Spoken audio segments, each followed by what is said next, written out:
7 o'clock.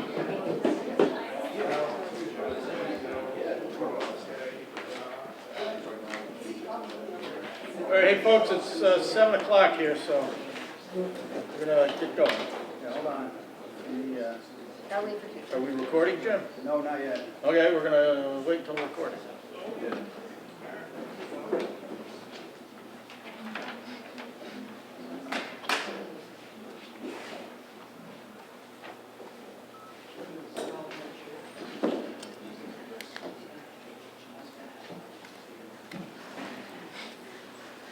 Okay, it's 7:01. I'm going to call this special meeting of the Town of Staunton Board of Finance to order.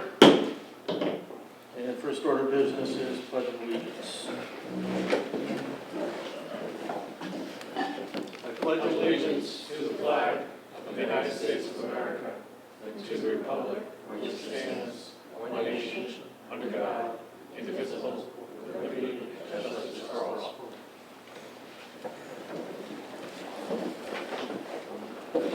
Okay, so tonight is deliberations of the Board of Finance on 2026-2027 budget. We're going to go through the town budget tonight, hopefully get through all of it in the next hour or so. And then we will be doing the school budget tomorrow night. If we don't get through everything on the town side tonight, we will come back on Wednesday to finish up, but hopefully we can avoid that. So what I want to do is go through from beginning to end, different departments and their CIP. So Start with CIP. hmm, Start with CIP. if you want, okay. Danielle wants to start. No, I was going to. Start with operating? Yes. Okay. All right. I was going to start with operating. And yep. In the past, we've always asked members what number they have in their mind. And it kind of helps, I found it kind of helps deciding what we need to cut. See if we're way off with each other or... Okay, if David, if you want to start with a discussion about Yeah. the target mill rate, why don't you start that discussion? Okay. My target mill David, do rate... you want to just put your... Oh, Yeah, Mike, and get it down so we can. Okay,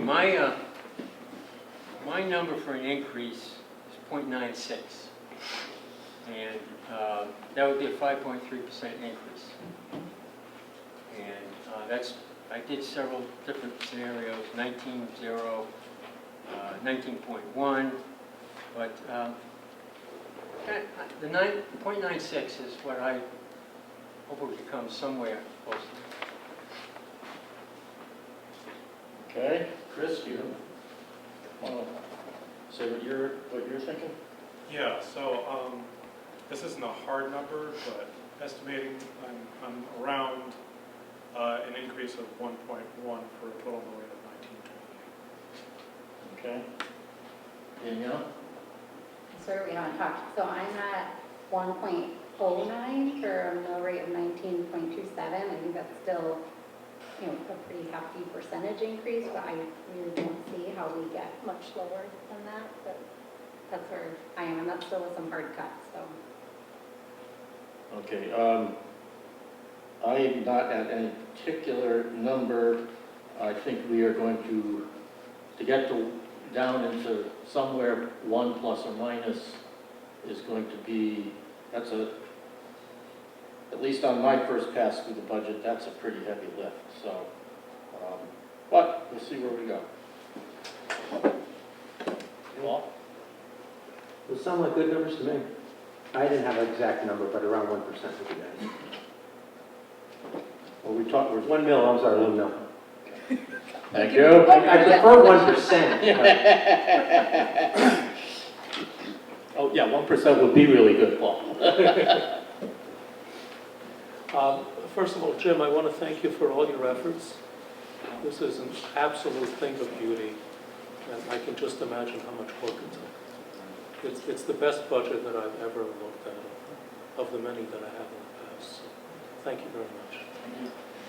And Gene, I can tell you, Jim has been working very hard on this. I've been talking to him a lot, so. When we get emails over the weekend, it shows. Yeah, on a Sunday night.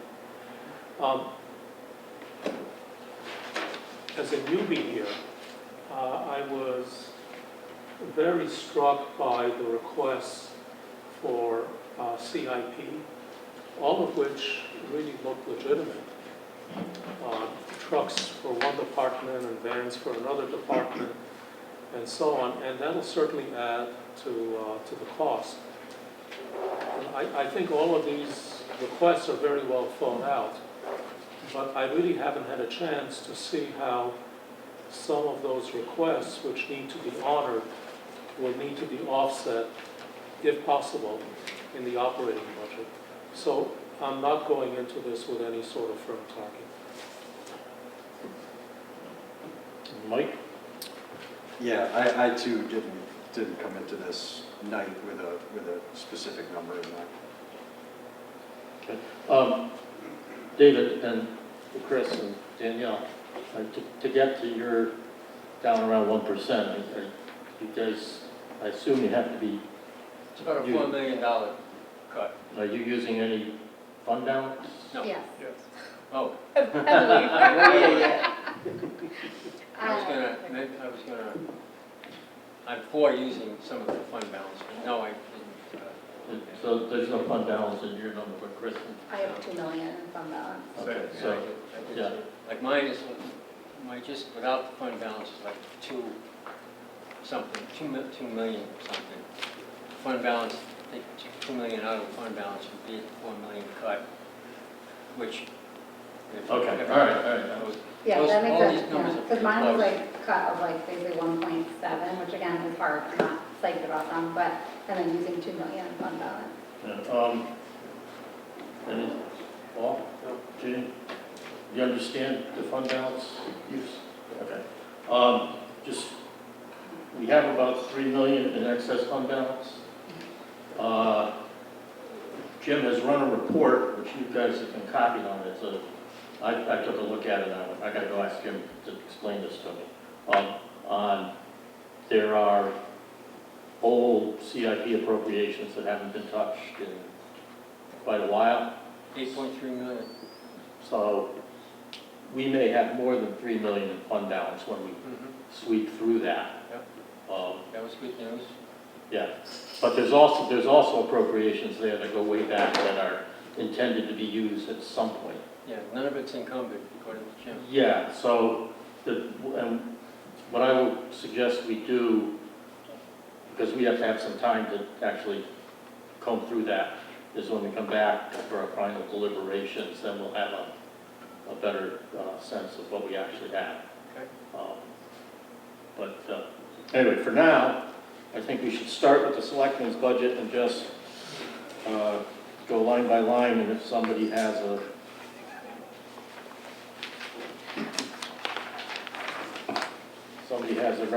something they want to change, put it forward.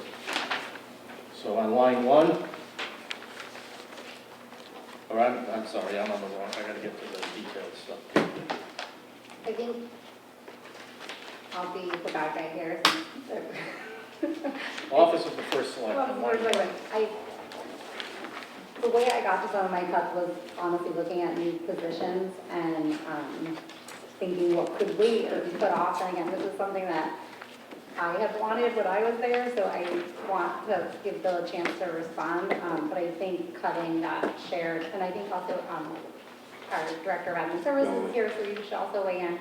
But for now, at least cutting that admin staff that would be shared between the 2 offices, again, I think it's tremendously needed, but something that we should maybe be looking at planning for next year, because there's some other new positions in here that I think we do need, just more so. So again, not to say it's not needed, I just think it's something that maybe we could wait 1 more year for. I'm sorry, did you say you wanted to eliminate the first selectman? Yeah, the first line event, we don't need to know. What page are we on?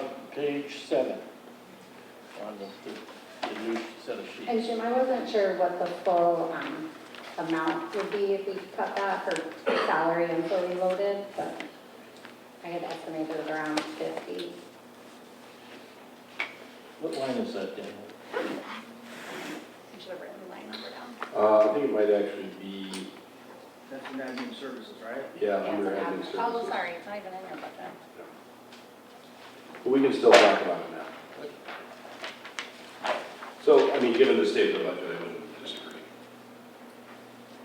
It's line 3 in admin. Sorry, line 3 in admin. Page 10. You jumped ahead. Sorry, That would reduce the budget by about $63,000. 63.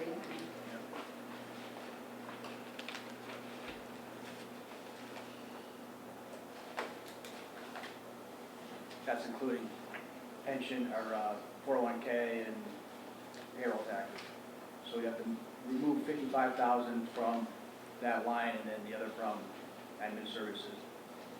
So I'll do that calculus later. Okay.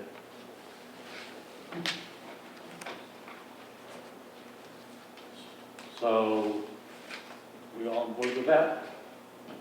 Can you go over that for a moment, please? I'm on page 10, and which line is it? 3, it's like 2 salaries combined in there.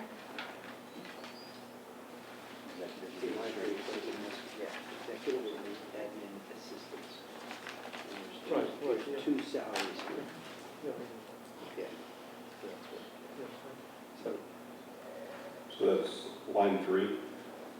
Yeah. Right, Jimmy said that's worth about 60-something? C3. 63,000, yeah. Okay. Thank you. You guys can push back on it, and just Okay, why don't we go back to page 7.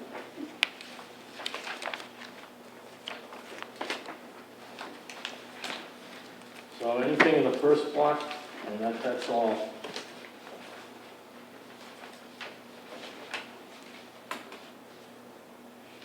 I don't, actually taking this in the wrong direction, that the K through 12 building committee is in the first selectman part of the budget. And I think oh, we we're need gonna that, bounce around then, okay.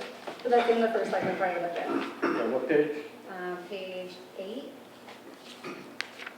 All right, so maybe what we should do is go through, like, let Danielle go through her thing here on the first, Sorry. we'll figure out how to do And this. this is going in the wrong direction, but I think we need some money in there. I to give agree, them- I had looked at that, saw that right out of the bat, I'm on the wrong page. Can we go like line by line instead of We will, skipping all over yeah, lines? All right, sorry, go back. You can go back to page 7 as All the right. start of the first Yeah, let's selectman do, budget. let's just go by order, okay? I just don't think there's anything in there. No, to I do don't that. think so, I don't think there is either, so we'll move fairly quickly through anything that doesn't look like there's, So page 7? yeah, page 7, top of the table, and I don't think there's anything in line 1 through 6 that we really can touch. Line 9 through 14, Bill, what about line 12? line 12, with furniture and equipment, how much is, You're doubling that? in this one? Yeah, that was, well, nothing's been spent for quite a while, and I look at potential move of an office. And that's not something we can cover out of a SIP budget of anyway? It has to be an operating. Well, we can move it to SIP if you like. Do you have a number in mind? Not really.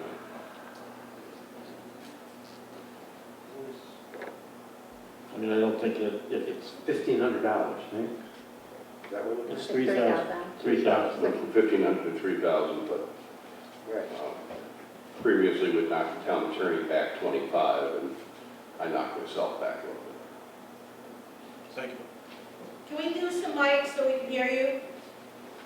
Please, thank you. Use your mic. I can't hear you. Who's not using them? Can you hear me now? No, How about now? it's better. The AG's not super. Okay. Not that we want to pay any more Thank you. money for it. And so Chris, did you want to see that line come down? And I appreciate Bill's explanation of this, so no, not this. Okay. All right, let's move.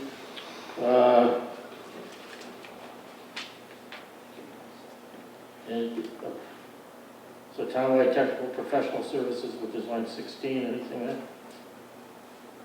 Anything in the next block? Okay, anything under the waterfront commission? I don't think there's. Under Park River Harbor Management, anything? Economic Development Commission? Shellfish Commission is support at $50, I don't think. Next page is page 8.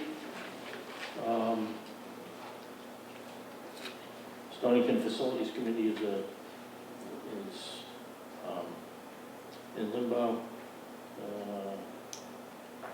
Anybody have anything in like the first 10 lines there?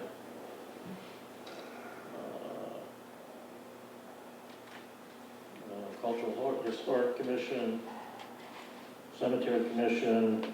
Now we get to the Cape Cod Building Committee, Danielle. And you, Right now we're there. Okay, so, yes, there's $1,200 right now in the line, at the Cape Cod Building Committee line for basically taking minutes at meetings. Yeah. And I'd ask maybe Paul, or you might know, but like, for like, to get phase 1 kind of engineering or preliminary feasibility, like, how much do you think, 20, 25,000? I would think we'd have to at least put 20,000 there. I mean, you need some for demographics to figure out Right. what you need for schools, that kind of thing. I mean, Debbie Downey's on that committee, she should have a pretty good idea to be able to help us. all right, so I did. I think this Deb is also on it. texted her trying to get but I've heard nothing. Oh, Okay. yeah. You're on it too, right? I am, but that's not my. Okay. For now, I want to put in 20. Yeah, I would. I discussed this with Debbie, and she didn't really have an idea, so what I told her, my suggestion was we pencil in 20. We have another, we have some time before we get to our final deliberations where we can adjust that if we need to, and if we get further into it, somewhere down the road and we discover we need to make an addition, if there was a report or something like that that needed to be done, we probably can. Just wondering why you didn't request anything? I think because they just got stood up and they're trying to get, they've gotten organized, they're focusing on the 2 middle schools, obviously, this building and the Field Street building, and there's an idea about the high school that they want to look at.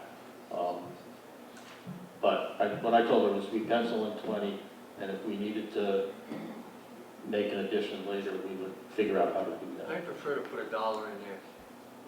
Let them come back and tell us exactly what they need. Okay. Well, where does that money then come from? In there. Right. If we don't put something in here, David, up front, we would have to come back and use this. They come back to us. Well, if they come back to us before deliberations, we could put some money in.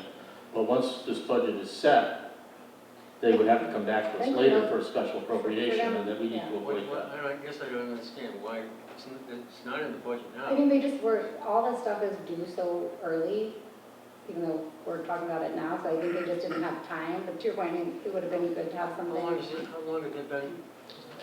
When were they appointed, in 1 November? month. We've been underway for about a month. Yeah, they're very That's new. all, that's all. Yeah.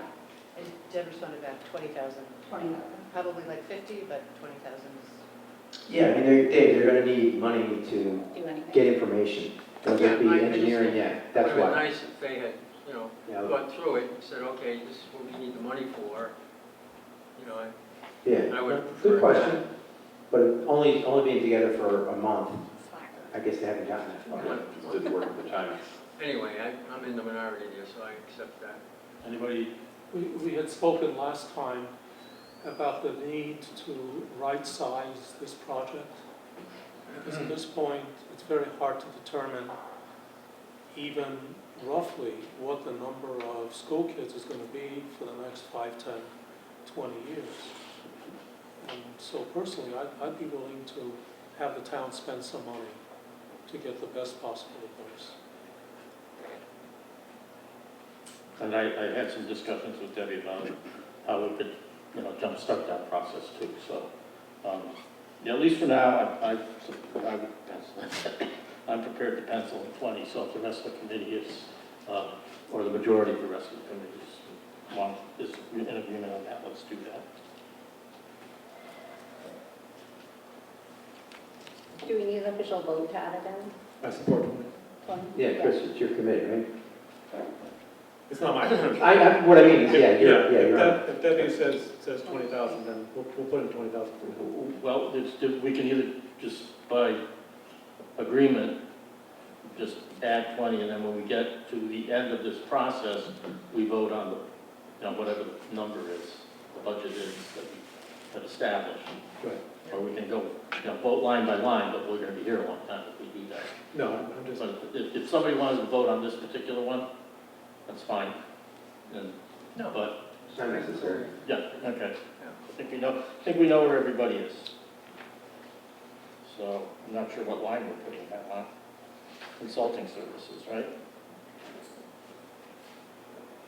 Yeah, that's what I think. Yes. Yeah, Jim, so Yes. put $20,000 in the, I guess that's line 79.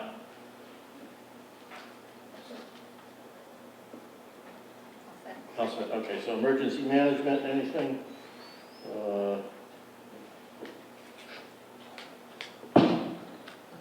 Elections, we good on this page?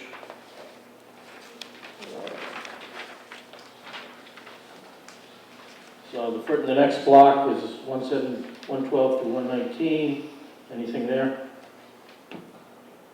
Anything, the print is very small here, folks, so bear with me. Okay, voting machines and town clerk, anything? Town meeting referenda. Ambulance is moved, right? Right. Right, okay. All right, so total for select, on there. Department of Administrative Services, 1 through 6, anything? 8 through 19? Sorry, just what we previously Number talked 3, about. line 3. Oh, line 3, I'm sorry. Look, 1 second, folks. Okay. My bird vote, one Billy, I second. don't know if you or Melanie wanted, I mean, you seemed okay with that, but if Melanie has any thoughts, because it's half her position, if we cut that for this year.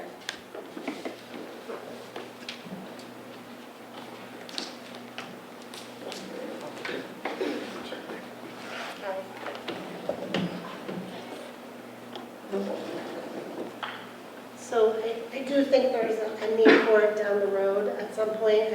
If it does get eliminated this budget season, I do suspect we'll be back next year with it, just for the amount of work in the offices, Bill and myself. And we really have no backup. Which So- line is it? Line 3. Do you want to cut one of them? How many did you want to add? One. So we're saying we're gonna, the proposal is to eliminate that for this year, but we're saying over the longer term that, you know, that is gonna be a needed position. There's really no backup for those ones that are there now. So you're comfortable with doing that? For this year, I'll be back in 364 days. Because we have a lot of high number of items that I'm going to want to cut. Some of the smaller things, I think that, you know, affect the everyday operation of the town. I would be willing to go with this, to leave it. Well, what we can also, when we see where we're at the end, Yeah. we can revisit some things. Right. that we Yeah, have. I just didn't make. No, I did, but I don't disagree with you. No, I got, And I am concerned about some single points of failure. There's no situations where there's really no backup. yeah, right. So, but I would suggest we leave it where it is, we put in the $55,000 reduction, get through the rest of this process, and then we can go back and revisit anything we have doubts about. Bill, just to clarify, all in, that's a 63,000 reduction. Right, but on this line, I Yeah. believe it's 55, and Jim's gonna figure out where the other pieces fall. Okay, so all set 1 through 6. So 8 through 19, anything? Anything on technical and professional services, or do we got the holidays things? I think that's okay, so we go to page 11, information services. Anything on 27 through 31, 33 through 41, 43 or 44, 46. Go to page, what's that? Go to page 12. Roger, if you don't mind, can you remind me on line 44?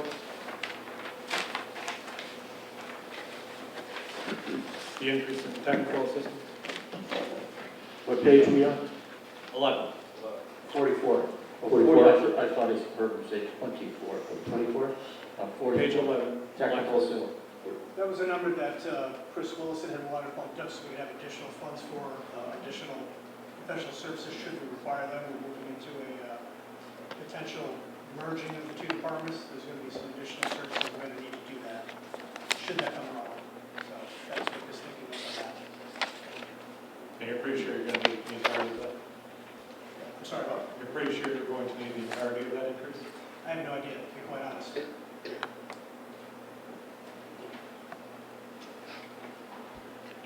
Okay. All right, so Thank you. page 12. That brings us to human resources. Anything on 48 through 67? I'll make a note that on line 61, we've made a negative adjustment of $500,000 that on Jim's recommendation that's already in the budget. It's already added or subtracted. Subtracted from the 3 million? Yes. How much? And that's just, and based on Jim's recommendation is that the amount of reserve in the health insurance fund there was some surplus, and that we can use that as an offset. Okay, so what was the number that you said? He's reduced it from by 500,000.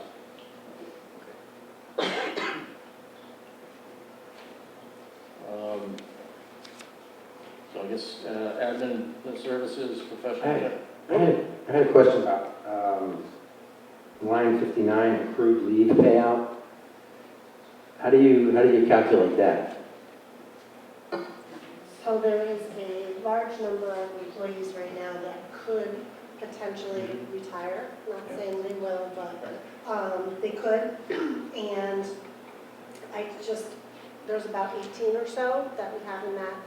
And I looked at how much accrued leave time they have, and There's a lot. There's a lot. So we did bump that up because if we did have a multitude of people deciding to leave at the same time, yes. Got it. Thank you. Okay.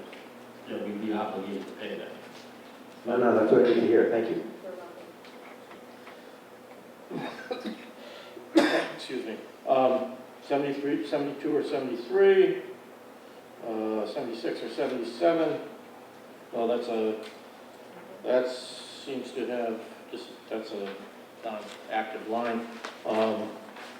Assessor's office, anything in the assessor's office?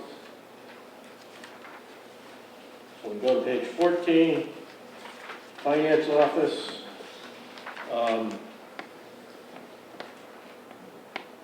Nothing at this time. There may be something we need to discuss when we come back at the final deliberations, but it's very tentative at this point.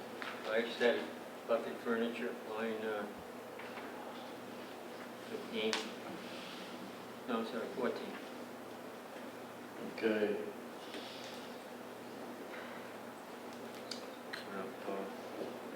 Okay. Wait a minute. Good. Am I on the wrong line?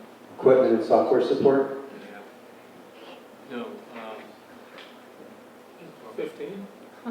Line 14, under Yeah. finance office. The line I was looking at is 15, furniture and equipment. Oh, okay. Good. I'm okay. You okay? Yeah, I just read the line. Yep. All right. Fair enough.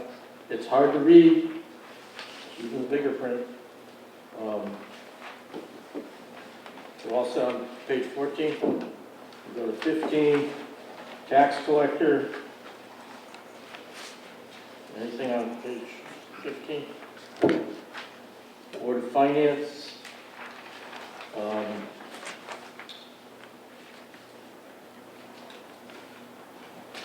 Okay, again, there might be something we need to discuss when we get back at our final deliberations, but it's just something I picked up on and I gotta look into it a little bit more before we go any further into it. So for tonight, there's nothing, I have nothing. Anybody else? Actually, Danielle, do you have any issue on 58 you wanted to bring up? This is something I think we should just talk about tomorrow with the Board of Ed, if you guys agree, both here and then in planning. I understand like it has, this is the meeting rental space, because they have to pay people to be here, and it's part of their union contract, so I'm not discounting that they need to pay it, but just thinking about our shared work, how much Public Works does for, on the school side, it just seems like maybe it could at least be a line item in their budget to say, and if they want to show it more clearly that this is how much we support the town, like you do on the school side or the PD side, that maybe we could at least put a line item in their budget to show how much they're, paying to support it. And then I do think this was a conversation during last bond discussion last year, but to talk to them about, is there a different way to look at this building in terms of, could one of these rooms be ours? So that way we have access to it, we can use it as we want, we can book it and not have to worry about the impacts there. Okay. Right, and that's a discussion for... And it's a small point, but... Right, and that's a discussion for when the Board of Ed is here. And, just as an observation, which I'll repeat tomorrow night, ultimately the taxpayer pays for everything here. So we're paying for the buildings, we're paying for what's going on in the buildings. And if we need to account for our, the maintenance people or the custodian being here while we're here, I think you're right. I think they should have that as a line in their budget and not as a charge to us in our budget.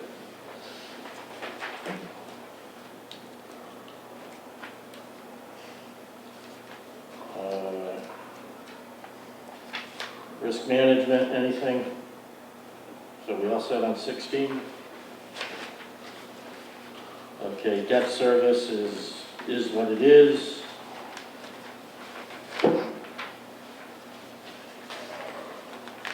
Land use.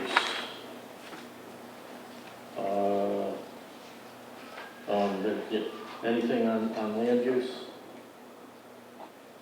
Well, just so you know, line one, you're seeing a $30,800 increase there to account for the increase to this year's budget.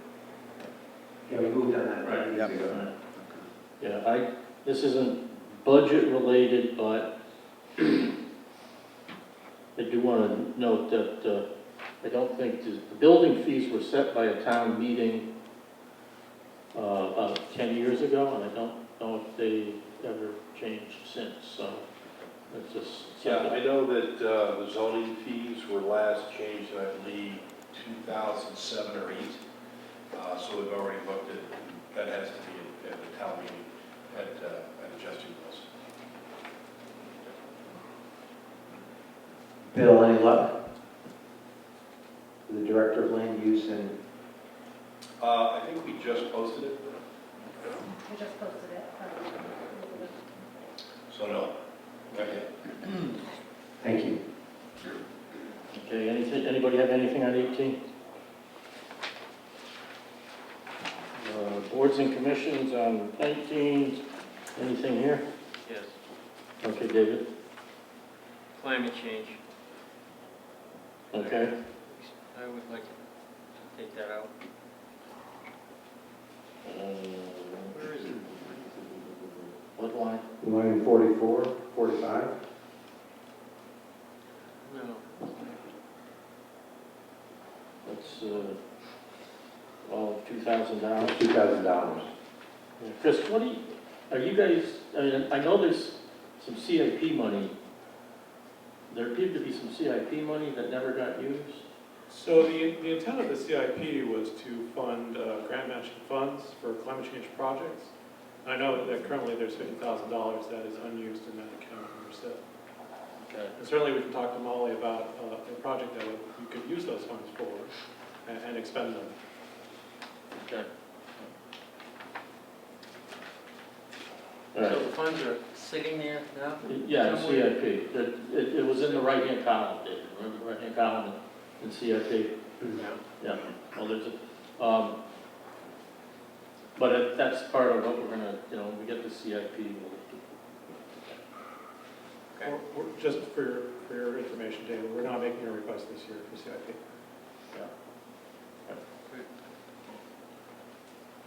Okay. Everybody all set?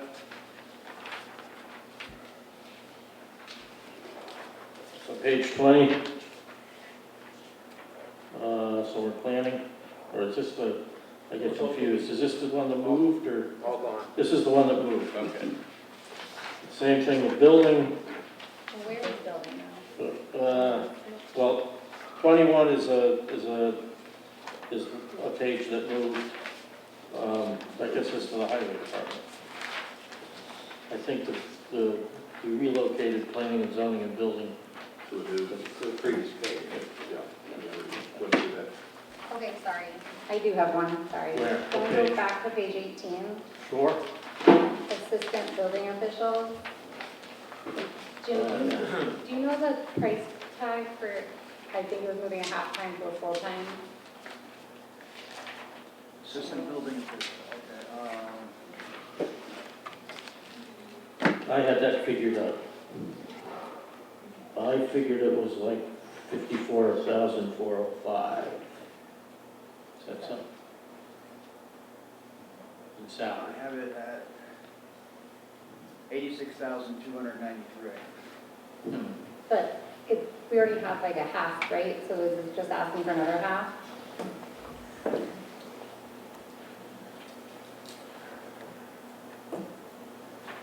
Because we have 2 full-time and we have a half approved. So is this asking for another half?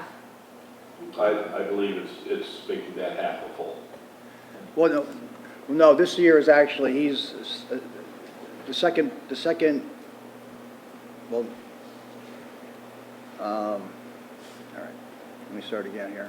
It's a little confusing because we don't have a second assistant. So we're talking about the assistants? There's a building inspector and assistant building inspector now. I believe that there was previously a part-time third building inspector that he wanted to bump to a full-time. Yeah, an assistant. Do I have that right? That was a half. That had been approved in the budget. Okay, yeah, so I have two, okay, I have 2 full-time assistants at $86,000 each. So if we kept it at just basically 1.5, then what, like 40-something? Yeah, $43,000. 43. So again, not to say, and push back on this for sure, but not to say we don't need it, and that people aren't, I'm sure, frustrated with wait times, but with a new head in there and the newer person hopefully getting better up to speed, like, could we wait a little bit longer? And actually having that half-time, Yeah, which we don't now, so. exactly. So could we give it a little more time Yeah, and wait? I wouldn't argue that. Okay, so we want to cut that by 43. Okay. You mean, page 18, line 4. No, at the last discussion, someone mentioned that it takes a long time to get a building inspected. So, But again, that part-time position is empty now. So we don't know really what effect that will have on lead times. so you think with 1.5 FTEs that will resolve the backlog? Move the needle a good deal. Well, there's With the also, director also. With the director also. there's also another alternative, at least with larger projects, is that state law provides that a Private, builder can privately hire a building inspector. which they've been doing for larger projects. Yeah.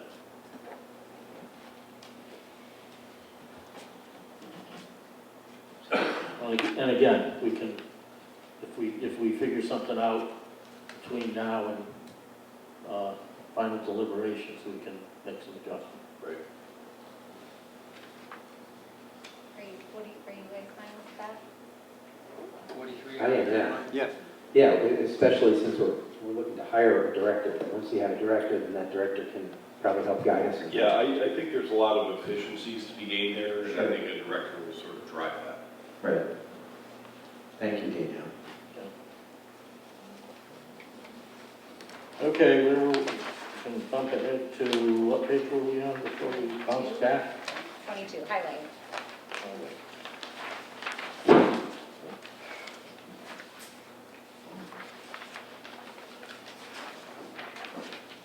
Okay, anybody have anything on the 1 through 7? 9 through 17? 19 through 33, 34?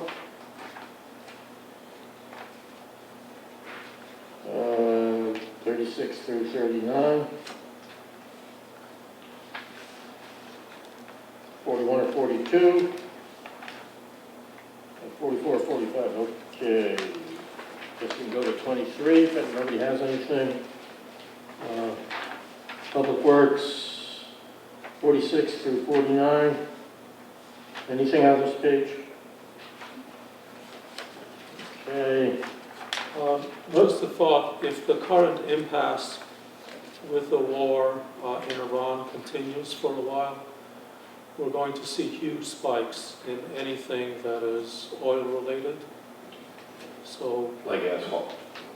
like asphalt, right? So we need to think about putting in some contingencies. Or just pay less.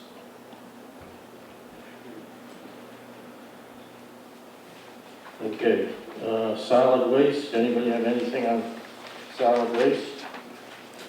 If not, we can go to page 25.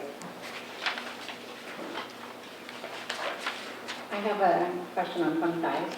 Okay, fire away. It hurts my heart to even say this because it's my favorite unfunded mandate in the state. But for Chris and Bill, the stormwater, phase 2 stormwater requirements, line 7, 30,000. Just seeing that, I want to keep the other drainage projects intact and how much we have going on with the ECC grant too. Could this be 1 year where we don't fund that at all or fund it less?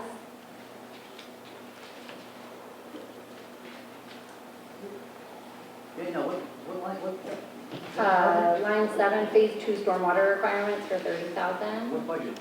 Engineering. 25. Sorry? Engineering. Public Works, page 25.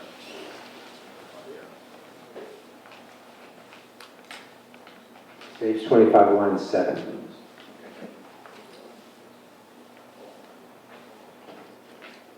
Good evening, Chris Greenlaw, Town Engineer.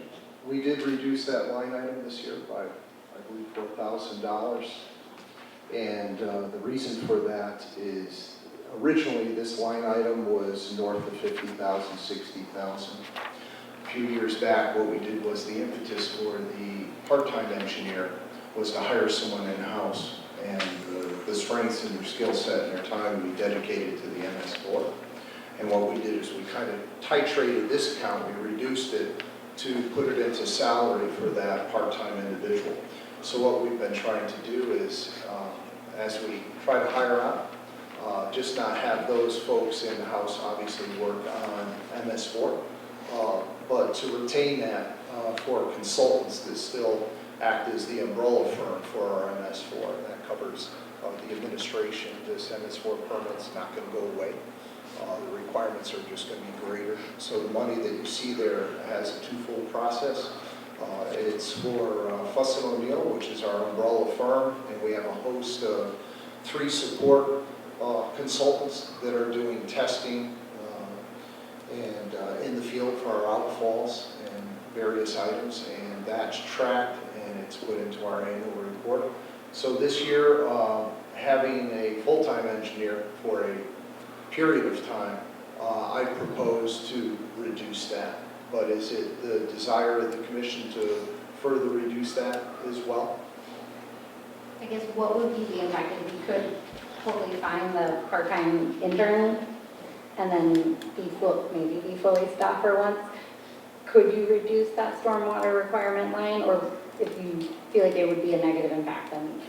It's a great idea. So, as the commissioner noted, that was going to be something we proposed. If we could just find a full-time person and then have that assistant, the idea would be to titrate that account, as I said, because now we could have people in-house. We'd probably retain a little bit just to keep our umbrella firm, because they're surfing the tip of the waves as far as, you know, the new regulation that comes out. They set up the guidance for us, the program for us, but we would have the horsepower in-house once we get a full-time individual or part-time to assist. So the answer is yes. It's just we don't have the resource, the person in the office. Yeah. What would the number that you feel comfortable with be? And again, assuming like if for some reason you don't get that person, then you could move money around, right? But, yeah. Before I offer that number, I said there were two items. Okay. The second item I wanted to offer is that this account also served as a construction account for certain items, in which these items, by retentions, became much larger. So now you see that in the CIP under MS4 DCIA. So we have taken the construction element out of that. So that being said, because I had a dual purpose, we could reduce that with the hope and expectation that we're going to have resources, human resource in the office as an engineer. And you want a number? 5,000? What is the desire by the commission? No, what's your real number? Like, you need to keep that stuff on a wheel on. Yeah, you know, I would keep at least half of that. Are you actually comfortable with 15? He's comfortable. Are you good? Yes. Okay. Sure. Is this a good time to get an advertisement out for an engineer as well? Sure. Any additional questions? So we're going to reduce that to 15? And so long as the other requests don't change. Okay. Yeah.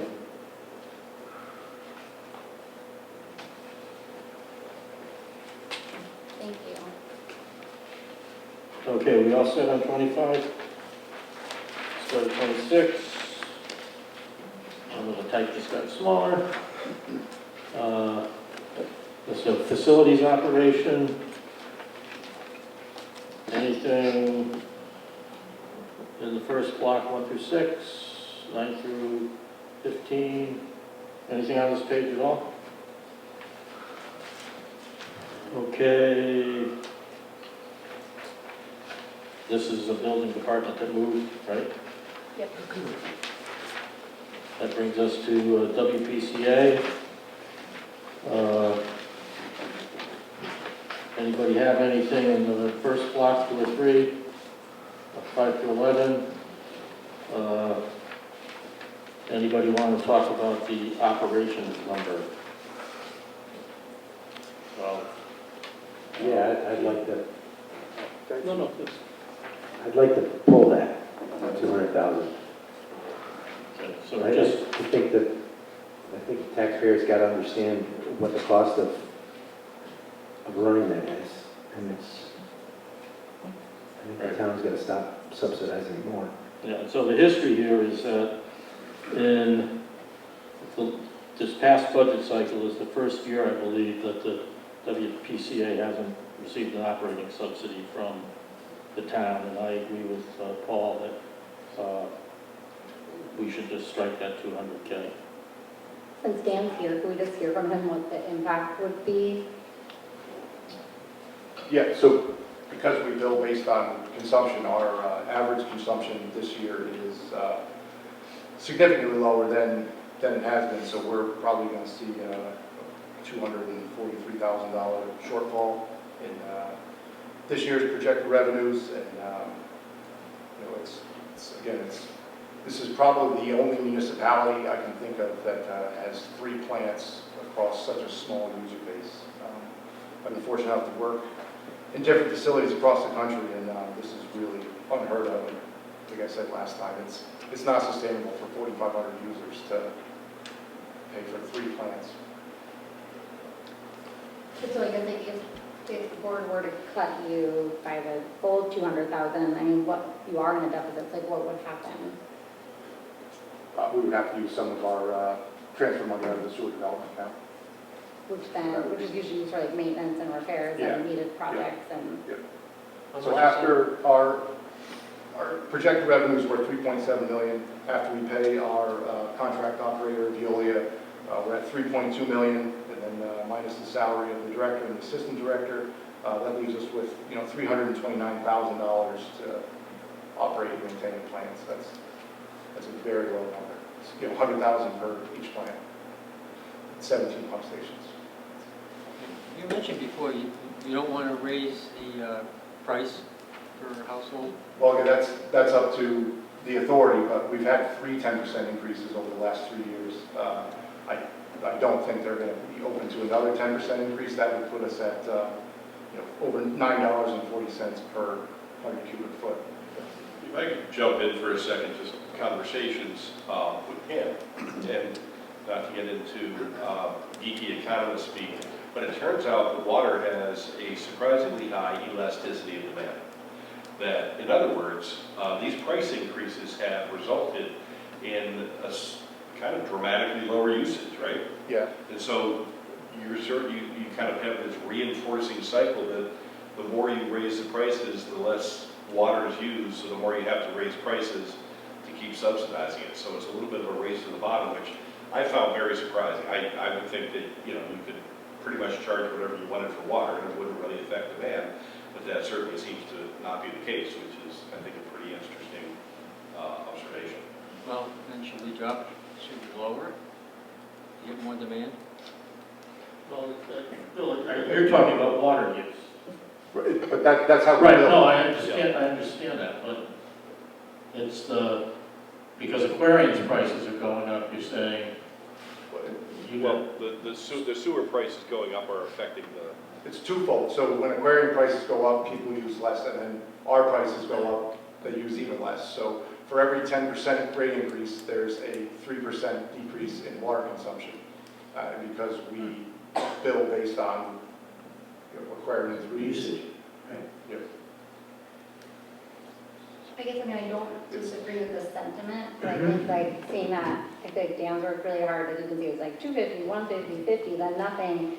But I think if he's asking for it, he really needs it, and I guess with the sentiment that we're trying to make this budget an honest reflection of what we need, like I would hate to see you then not be maintaining things and pulling things from a maintenance that's desperately needed for these plants, just so we can, artificially lower our number. Yeah, and I'm not trying to sway you one way or the other. I just kind of wanted to make you aware of that dynamic, which was surprising to me. No, that makes sense, though, because when we went to buy yellow bags, people throw out less trash.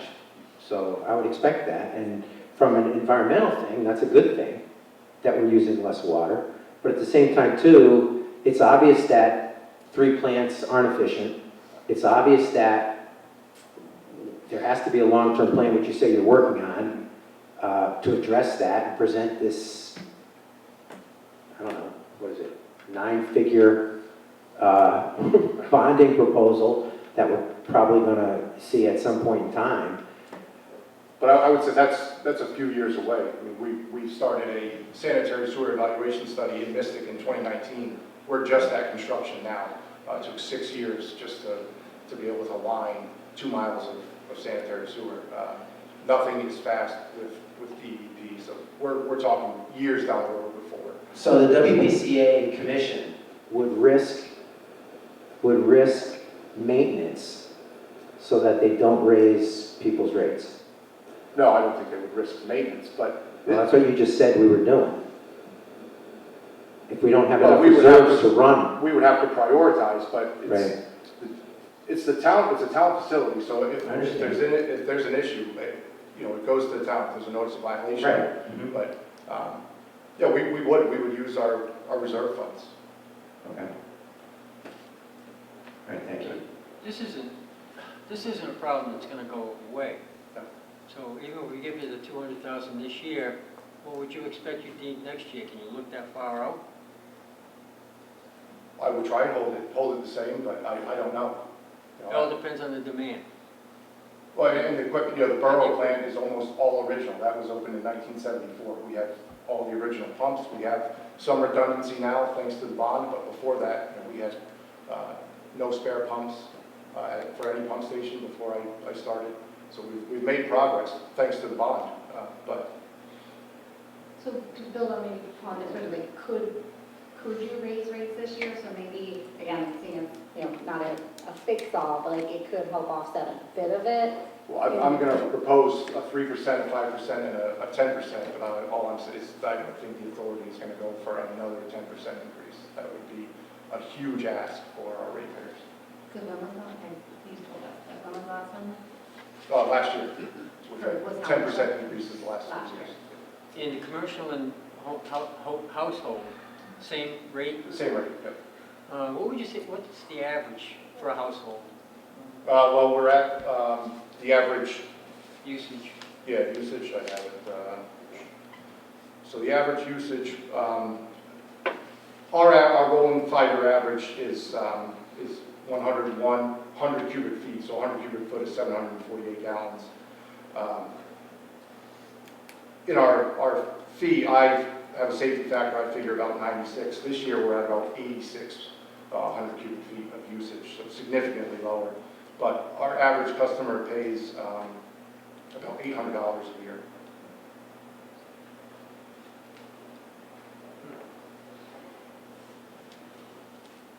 Given the trends, it looks like there won't be any sort of easy fixes, so I anticipate that whatever you're asking for this year, you're probably going to ask for more next year. Am I being too downcast here? Well, I would hope to ask for the same amount, but I'm not sure what the next year will bring. Well, the model seems unsustainable. It's very Whether interesting. Yeah, it's I because agree. of aging plants, or because there are 3, or the rate structure somehow needs to be fixed, and there seems to be a problem with sending out bills. Well, there's no issue with sending out bills. No, I thought No, there was, sorry. no. In an ideal world, the people who use the service should pay for it. So I think we need to discuss some strategies where this is not an annual ask.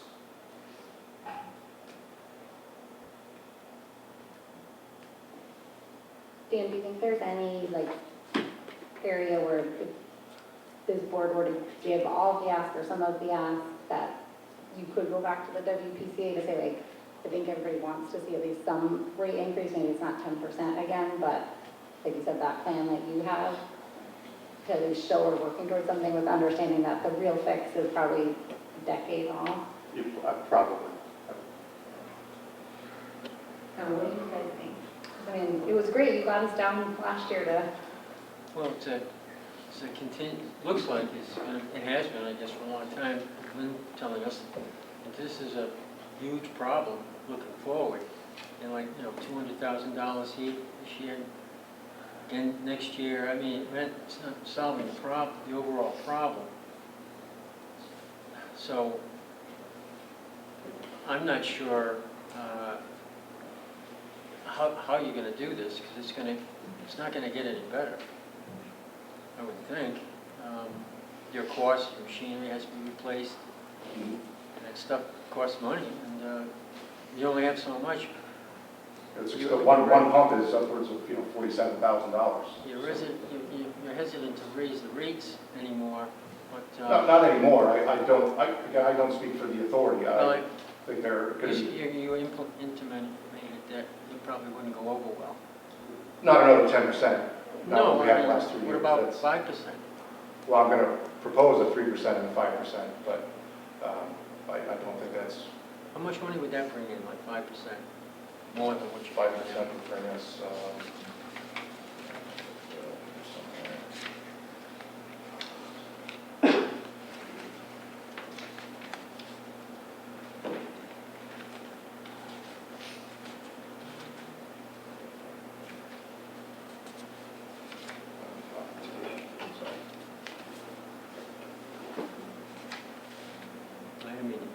No, it's fine, I am on the spot. 5% would put us at just under $9 per 100 cubic foot, so 8.98, which is still, the state average is between 6 and 7 right now. But with 8,900 cubic feet average, which is where we're at right now, that would put us at like 3.6 million of projected revenue. And then, What's the increase from where you're at now? Increase in revenue?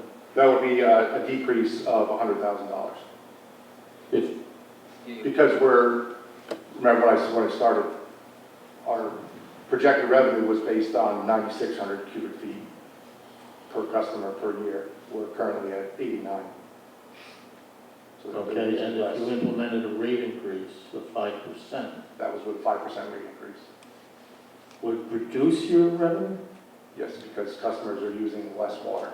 Yeah, he opened with that there's a $243,000 shortfall because of lower usage. Yeah. So if you raise the rate, then there would only be about $100,000 Yes. shortfall, correct? Yes. Okay. Okay, got it. So, what does the board want to do at this point? When is the WPCA meeting? The end of the month, 4th Tuesday. it's almost like you're throwing money away in some respect. This is just like a Band-Aid, really. And this really, it's been talked about for years, I know. The whole thing has to be looked over, and so many, the 3 plants, they don't operate efficiently. I mean, this has been going on for a long time. Yeah, well, they had, 20 years ago, in 2007, there was a facilities plan that the recommendation from the consultant was 1 plant. That got voted down, so they put $10 million, $12 million into the Mystic plant, which turned out to be not. It was a new technology that, I think there was some bad advice that turned out, like I think I told you last time, that plant, the electrical costs of that plant alone are more than the rest of our system. Well, the easy thing would be to say, we'll take out the 200,000 this year. But next year, you're probably going to be back asking for 400,000. It's just like you're chasing your tail here. And, it would be great, just get rid of $200,000. That's a lot of money, but how detrimental is that going to be to the operation? I mean, we're asking, the director's just doing everything he can with what he has. We understand that as a WPCA that run the show. Yeah. And as a Board of Finance, we're looking at how much should the rest of the town, help fund the sewers, rather than the users fund the sewers. And that's I see it as a pretty tough decision to make, and clearly it has been a tough decision for all these years. But the only fix, realistically, by any stretch of imagination and logic, is we need 1 plant, and at some point in time, the town's going to have to bite the bullet, and the taxpayers are going to have to say, we're going to spend whatever crazy number it is, and do it right. Now, that means we have to look at, I'm new to this, but I'm assuming we're going to look at what our debt is and how we can manage that, and how we can time the debt properly. But in the meantime, I pay sewer tax. It's going to raise my sewer use. I see it. I don't want to. But at the same time, too, how much do we have to ask the rest of the town to subsidize this? And that's where we have to decide.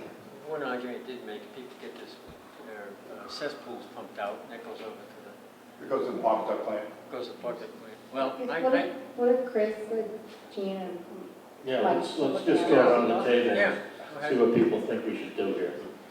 So, Chris, I'd be in favor of cutting. the whole thing?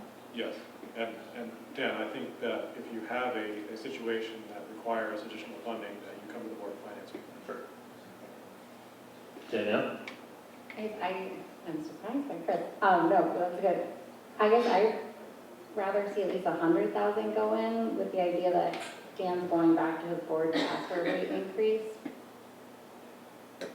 Mike? Yeah, I agree. I was gonna propose a compromise between nothing and 200,000, so. Gene? I'm very troubled by the prospect that you will need to subsidize, as Paul said, your operations by taking it out of maintenance. That would be catastrophic for the town, for the environment.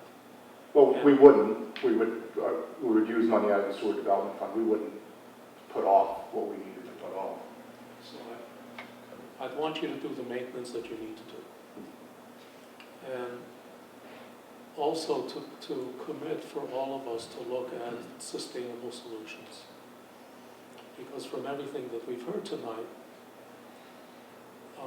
you'll be asking for more and more each year, or everything else being equal. And that's unfair. So for this year, I would support 100,000 to mitigate some of the pain for the ratepayers, but also to send a clear signal that this is not the way to go forward.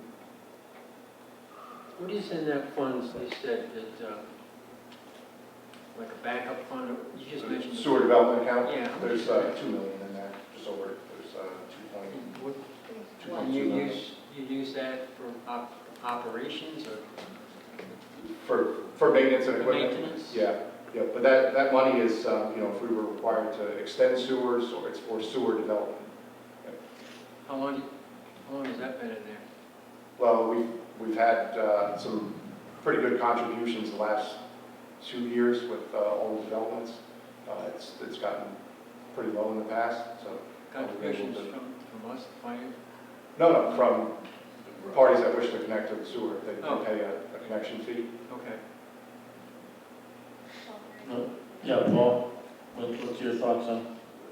You know, maybe I could consider a compromise, but I'd really rather eliminate the 200. I really would. And I think the townspeople got to know that there's a serious problem.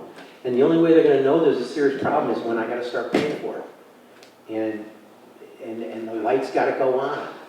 I mean, it was very short-sighted for us to reject that. I've been in dealing with the schools for 30-some-odd years, and every fix, every Band-Aid has been the worst part of the project.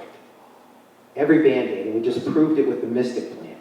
Every Band-Aid, whenever we try to get our old Connecticut Yankee cheapskate, we end up paying for it in the long term, rather than paying for quality and then getting longevity and paying. That's why maintenance is so important. So anyway, I know it's going to be a 369 figure number, but we just need a plan from you desperately, from the WPCA, to come up with something and throw it at us and stop being afraid not to. Anyway, I'm sorry. That's what I've been thinking for 20 years. Because I live down the street from a smelly Mystic plant from time to time. I think it started stinking when the improvement was done so many years ago. So where are you? Well, you're 100, you're 100, you're at 200, you're at 100, you're 0. I'll go with 100. So 1, 2, 3, 4. So let's do the compromise.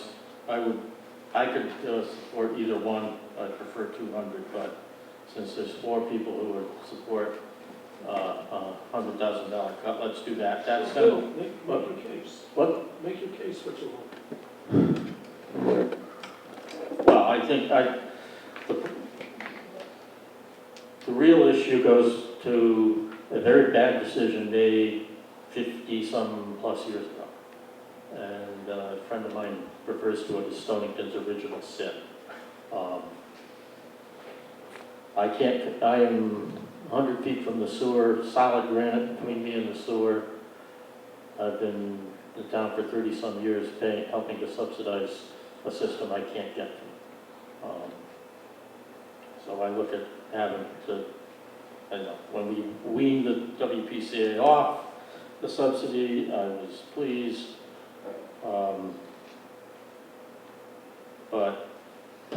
And I would prefer 200,000, but I'll support the 100,000.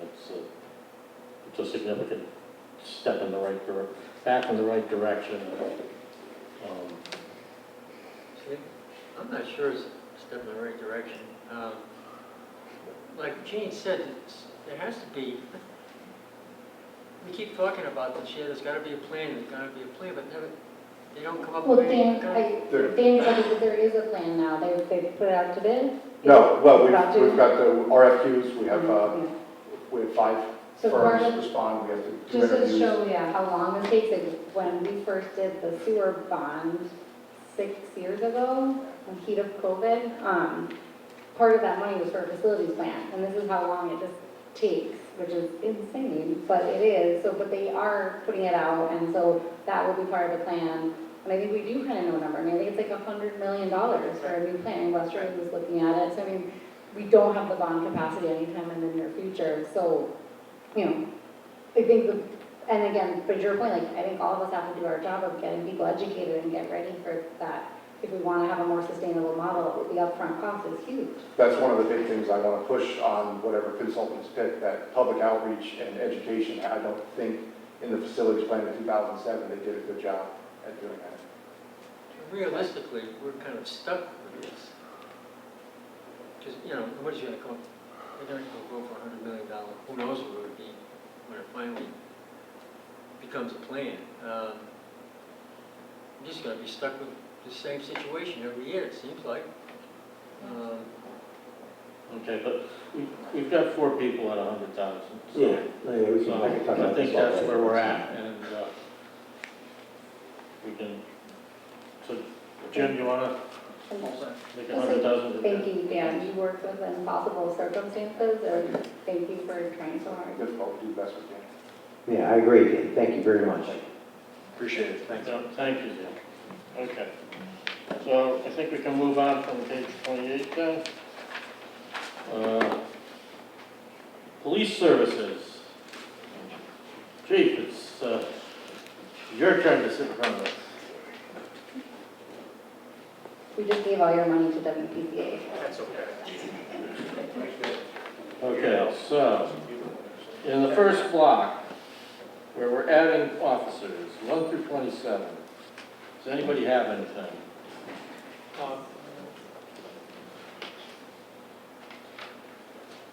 Chief, I was going through the numbers again,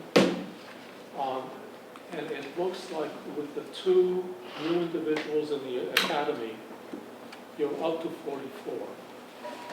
No, we're up to 42. You know, that was my question. Correct.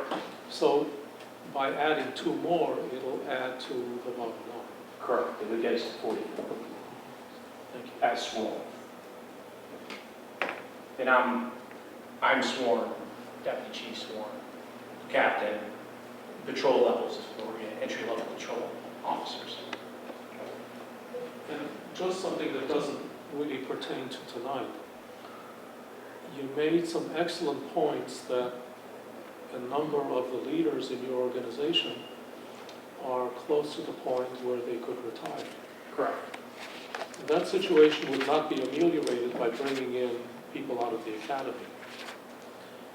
No, so if you're going to promote from within, then you're taking from the ranks from the bottom. Because if you take a lieutenant, make a lieutenant captain, then you're going to have to make a sergeant, a lieutenant, and a patrol officer into the next rank. And you'll come away from our core, and our core is calls for service, and that's our patrol officers. So it's very important to have that entry level set for us where we're answering the calls for service and making sure that happens. And if I understand you right up correctly, you'd like to be at 50 in the next 5 years. I'm saying at this point, that's what it looks like. However, if we are given the ability to add these new positions, as I stated last time that we spoke, that we would evaluate it as we move on. We would see where we're at, we'll see how it's affecting us, where we are. And I think when I say we do that, we do that. We asked for a clerical position the last time. We asked for, and we received a half clerical position. We told the Board of Finance at that time we'd work as hard as we could to see if we could consolidate, move things around, and adjust where we didn't have to use that full-time, we didn't have to go to full-time, and if we could adjust for the clerical, and we did that. And we just saved money in that line item to do it. If I feel that our order-ins have gone down, I feel our calls of service have been not affected negatively, and we're still moving forward, at least staying where we need to be and staying ahead of the curve, I wouldn't ask for another officer. But I've been asked since I've gotten here, where do you believe we're gonna be? And that's been our, we're looking at 10 years out. And where are we gonna look at 10 years out from when I got here? It could be that. All other things being equal, it's likely that you'll need one more officer per year.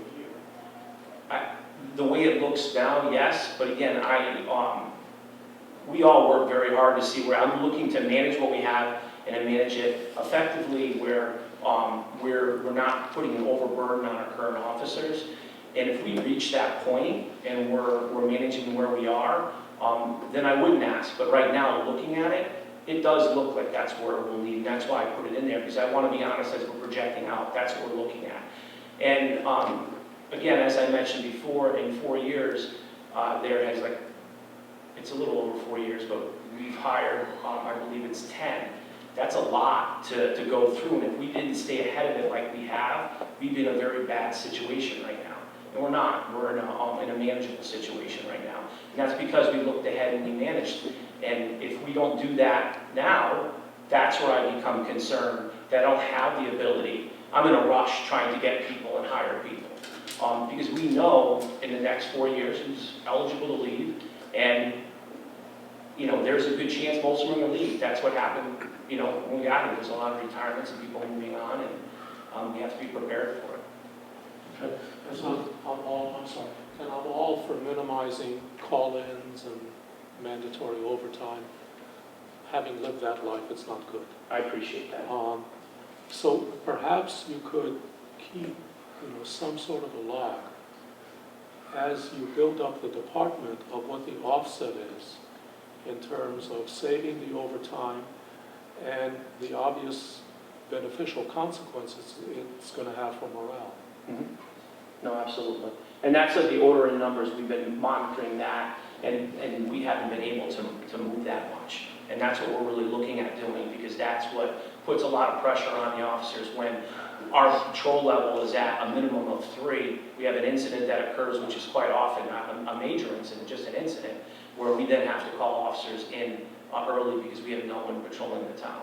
Those are the things we're trying to avoid. Our officers have been amazing. I have not heard one complaint since I've been here about it from any of them, and that's a pretty amazing thing to say about them, but that doesn't take away our responsibility to properly manage them and give them an opportunity to not hit breaking points. And I think that's very important. That's why we're trying to move responsibly forward. Okay, thank you. Yes, sir. So I just want to, David, are you in support of the additional 2 officers? No. Okay, you want to talk about what? Speak to that? Yeah, I will. Kind of went through this last year. The budget is lean. It's very good, but we need to cut about $4 million if we're around the 1 point increase in number. So, I feel everybody's got to share the pain somewhat. Mm-hmm. So, an officer and the, what was the other thing? Maybe the flood patrol? No, between an officer and, there's another item that was about $62,000 too. Dispatch? I'm sorry? Is it dispatch? It was not. No, dispatch, no, not dispatch. Animal control? No. No. Like last year, you got another guess? I mean, I've got all my increases in front of me. Last year, I remember our chairman asked you, what would you rather have? Because it was between, I think, the guns and a car. I think I mentioned I didn't like that choosing aspect. I know. Very respectful. But because we've got to make some serious cuts here. The cars. If you're in a car and 1 extra police officer, what would you prefer, I mean, if we, I'm David, only, We I'm only can't one do, person. you can't do anything with an extra police officer who doesn't have a car.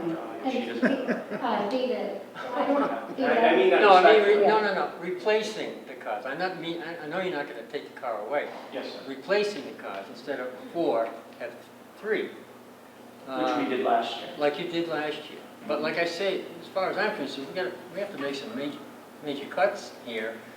And I feel everybody in the departments has to. What do you think? I shouldn't ask the questions. No, in a perfect world, chief, I would love to give everybody all the money they wanted. Oh, I In a understand. perfect world. But just trying to list, as we are, list things that we maybe can cut.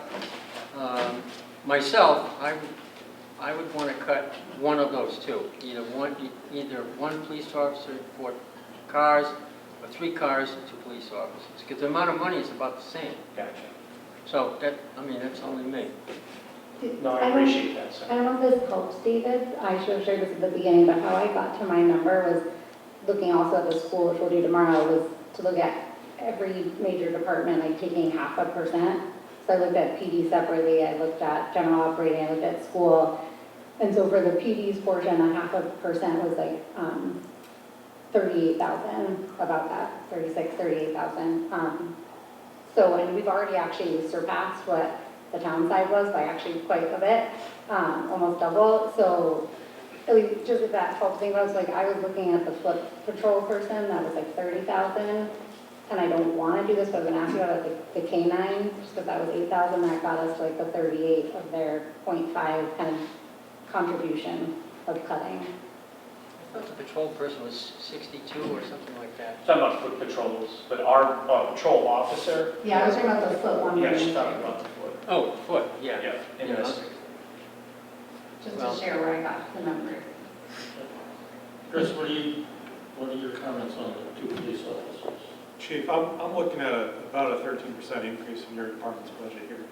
And that's a big increase even compared to our other departments. So, help me out here.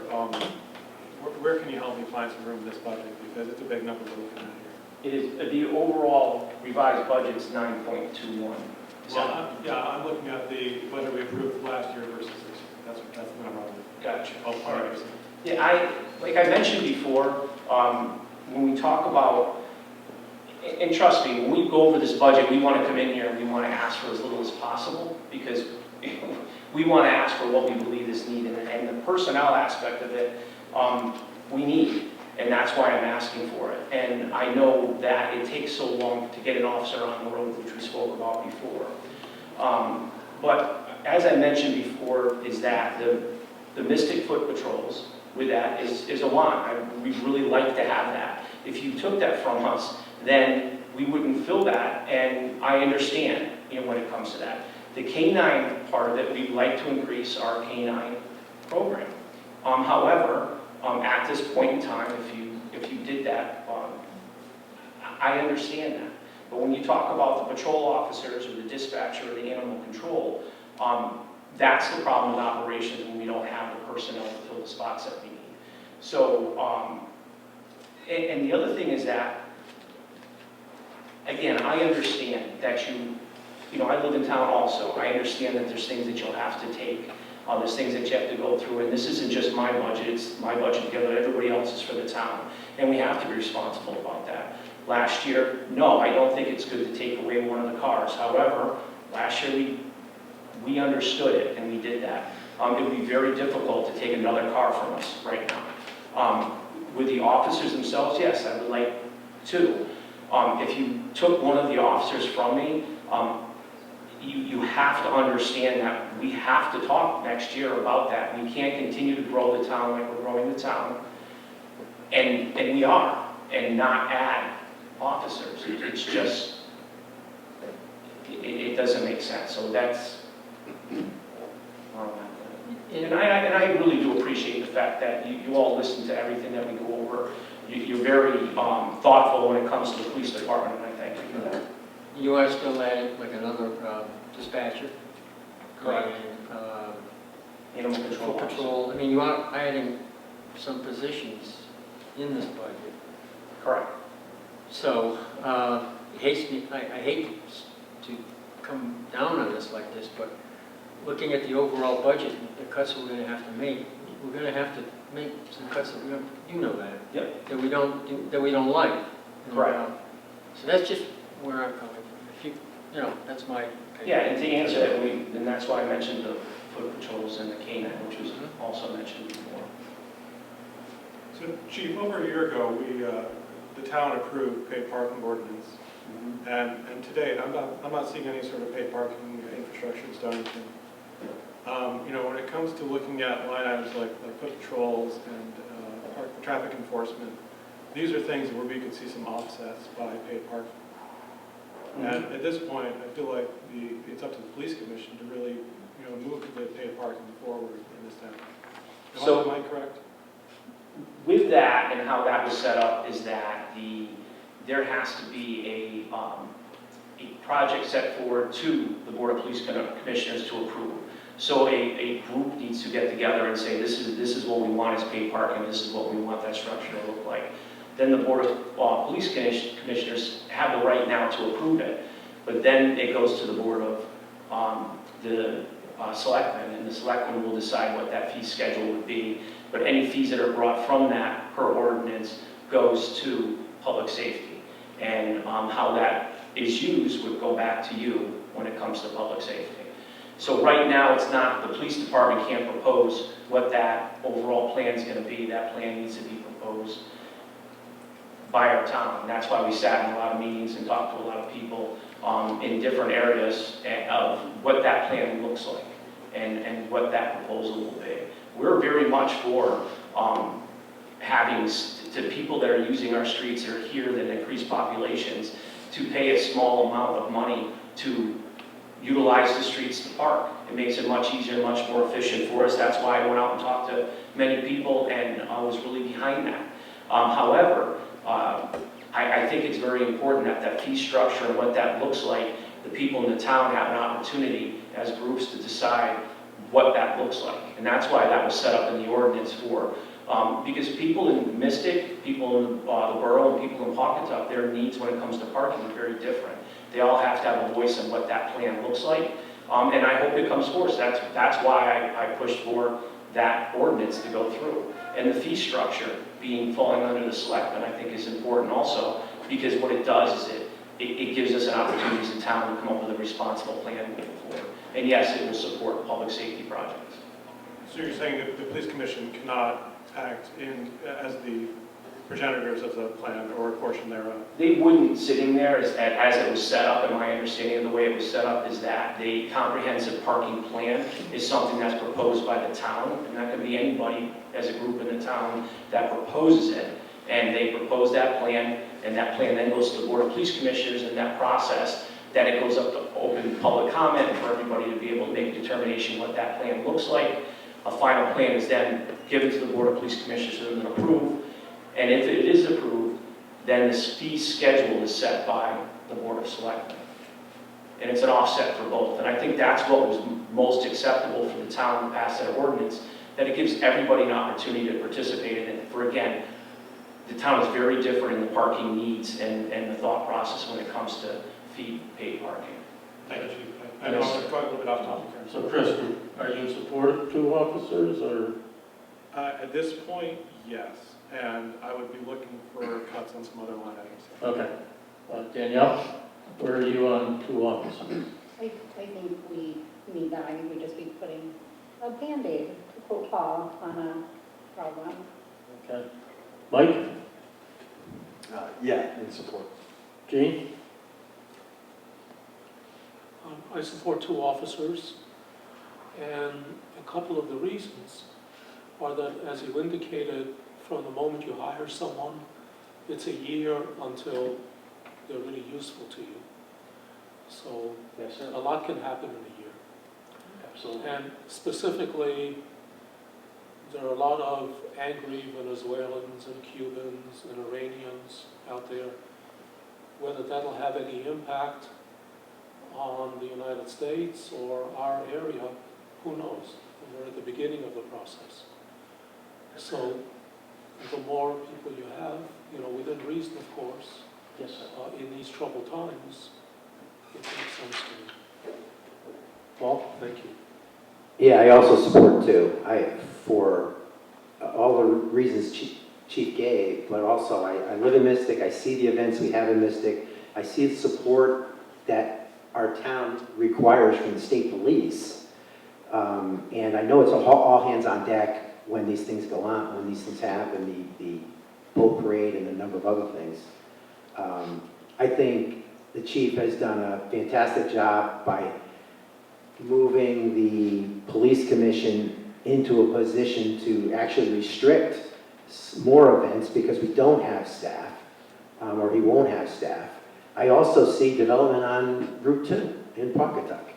And if things keep going the way they're going, which is a good thing, build our grand list, but at the same time too, you put a couple of hundred units someplace, there's going to be a problem. It's almost like you could have a substation up on Route 2 5 years from now. I mean, I don't know. So I feel better with 2.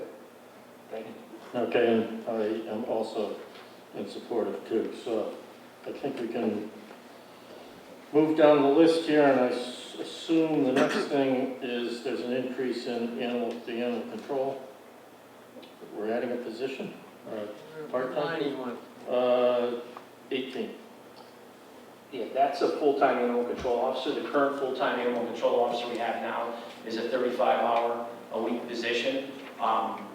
It's not sustainable to continue to do that every time that a call comes in, which is quite often we have to have officers that cover that. We don't just not answer them because the animal control officer's there. The town's too big to have a 35-hour week and then a part-time person that comes in. You just put them on vacation or put them on a sick day or just an off day. There's nobody there. It's not a responsible way to move forward, in my opinion, for the animal control. Okay, so we go to 2 full-time and 1 part-time, or just 2 Yes, sir. full-time? Okay. We'll continue the part-time is always nice to have, and we're very thankful for it. It's not something we depend upon. We're hopeful that they stay, but that's not really a position that that's usually something to get your experience, move on to something else, in my view. The full-time position, we need to be able to support that, to have nobody down there manning the facility at all, and having our officers then being pulled from patrol to take care of things is another taxing measure on us. Has there been, to justify this, has there been an increase in, like, There has. dogs and cats in town? Yeah, so what happened is that I had my meeting with my sergeant, myself, my deputy, and captain, meet with the sergeant to go over who oversees it, and they showed the increased call volume. It actually brought a lot to light. The facility's off, it's not at the police department's off-site, and a lot of things that I was not aware of, being made aware of that. And we also have new laws that are coming in place that are going to require so many more things of these officers. It's like a dispatcher spot where an officer could fill in and jump on the dispatch if something was going on. Now, we're not certified to do that, and we can't. And with the ACOs, it's the same thing with all the training. And we've had our sergeant, who she manages it, she's been taking her time to get trained just for the areas and times when we don't have an animal control officer. We're not stuck putting the town in a position where they don't have someone trained doing it. And we need to stop trying to make up. We need to properly, put an ACO in there so we're properly attending to the animals. Again, in my opinion. Okay, so I just want to go around the board and see where people are. David, where are you? Are you? I'm okay with this. Chris? I'm okay, sir. Danielle? Mike? Yes. Gene? Paul? Yes. Me. Okay, so we're all in support of that. So we can move to, I guess we're now probably at Mystic Foot Patrols. I would recommend cutting that. Chief, are you okay with that? So again, that is something I think would be beneficial and good for the town. Honestly, with the 4 that we're trying to get on board and the order-ins we have right now, I wouldn't order in for that. I can guarantee you I could fill them this year anyways. I would look at if you did cut it, please keep it in consideration for next year or the following year based on the population we have in Mystic. I think it's a great idea. But if you're gonna cut something, that makes sense. So David, you okay with that? The chief's happy with it, sure. Yeah, Chris? Yes. Danielle? Mike? Agreed, yeah. Gene? Yes. Paul, you're the expert on downtown Mystic. I think we can do, they're so good, we can do fine without them, yeah. Okay. All right, so Jim, you want to remove that 30,000? All set. Thank you. Okay, anything else in this block from 21 to 27? Line 27. Okay, traffic enforcement. Chris, I would like to cut that. you would like to cut that? All of it? Yes. Chief, you want to speak to that? Sure, so the traffic line was added, I think it was 2 years ago. What happens is that when we have the Board of Police Commission meeting happens, we have people that come in and they have concerns about speeding and they have concerns about traffic issues throughout town. And we also have complaints that call in. It's one of the biggest complaints that we get is about motorist safety and concerns about stop signs and things of that nature. Because we are so, we're on minimum patrols a lot, I can't take officers and assign them to these areas. So we came up with a plan, and the plan that we came up with when these complaints come in of a problemed area, that our deputy will come down there if it's speeding, and they'll set up actual signs that will track all the speeding to tell us when it's actually happening. Is it happening in the day, at night? Is it happening at all? What the days of the week are, and we get patterns. So we can tell people right off the bat, I know you perceive it to be a problem, but it's not. Or, yes, it is a problem, these are the times. And then what we're able to do is then effectively take somebody and put them on a 4-hour block to actually hit that area. Some prime examples of one was Lantern Hill. When I first got here, I got an incredible amount of calls on Lantern Hill of the speeding and how it was out of control. As you can imagine, trying on a minimum 3-man patrol, getting them, when I say man patrols, men and females, when they go up to Lantern Hill, they're way out of the area of the town. They have to respond to calls back in the Mystic. They're not there and it's not effective. We put this plan into place and so it's a very directed at the time that the issues are. And it went from a problem getting multiple calls from multiple people on that area to the point where I had people in the area asking if we could raise the speed limit because we're giving out way too many enforcement actions there. And and I'm like, well, you guys got to pick it, you know, when it comes to it. But it's been extremely effective. We have stop signs in town that people don't respect. We put officers out there, and they're dedicated to the time, and you see the changes.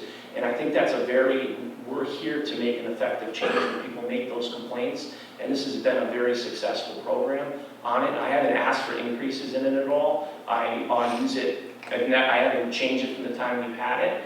And I've been working very hard on that. So yes, you can cut it, but you will be taking away the ability for us to have a plan that was set in place based on a problem that was proposed to us, and we're effectively addressing it. So we would not be able to effectively address it the way we have been. When you do that, but will that affect our calls for service or anything of that nature? No. Do we get to keep the money? No, sir. So if we get a ticket, ticket's written, it goes to the Centralized Infraction Bureau, and it goes to a fund that is not specified for the state. Yep. So Chris, I'm just curious, based on that response, like, you still feel like, why do you feel like it's still okay with that? Chief, we're adding 2 bodies to your department. I feel like within the personnel and the overtime that your department has, that you can still cover this in other parts of your budget without this line item. Okay. David, any comment? No, I'm in favor of keeping this. Danielle?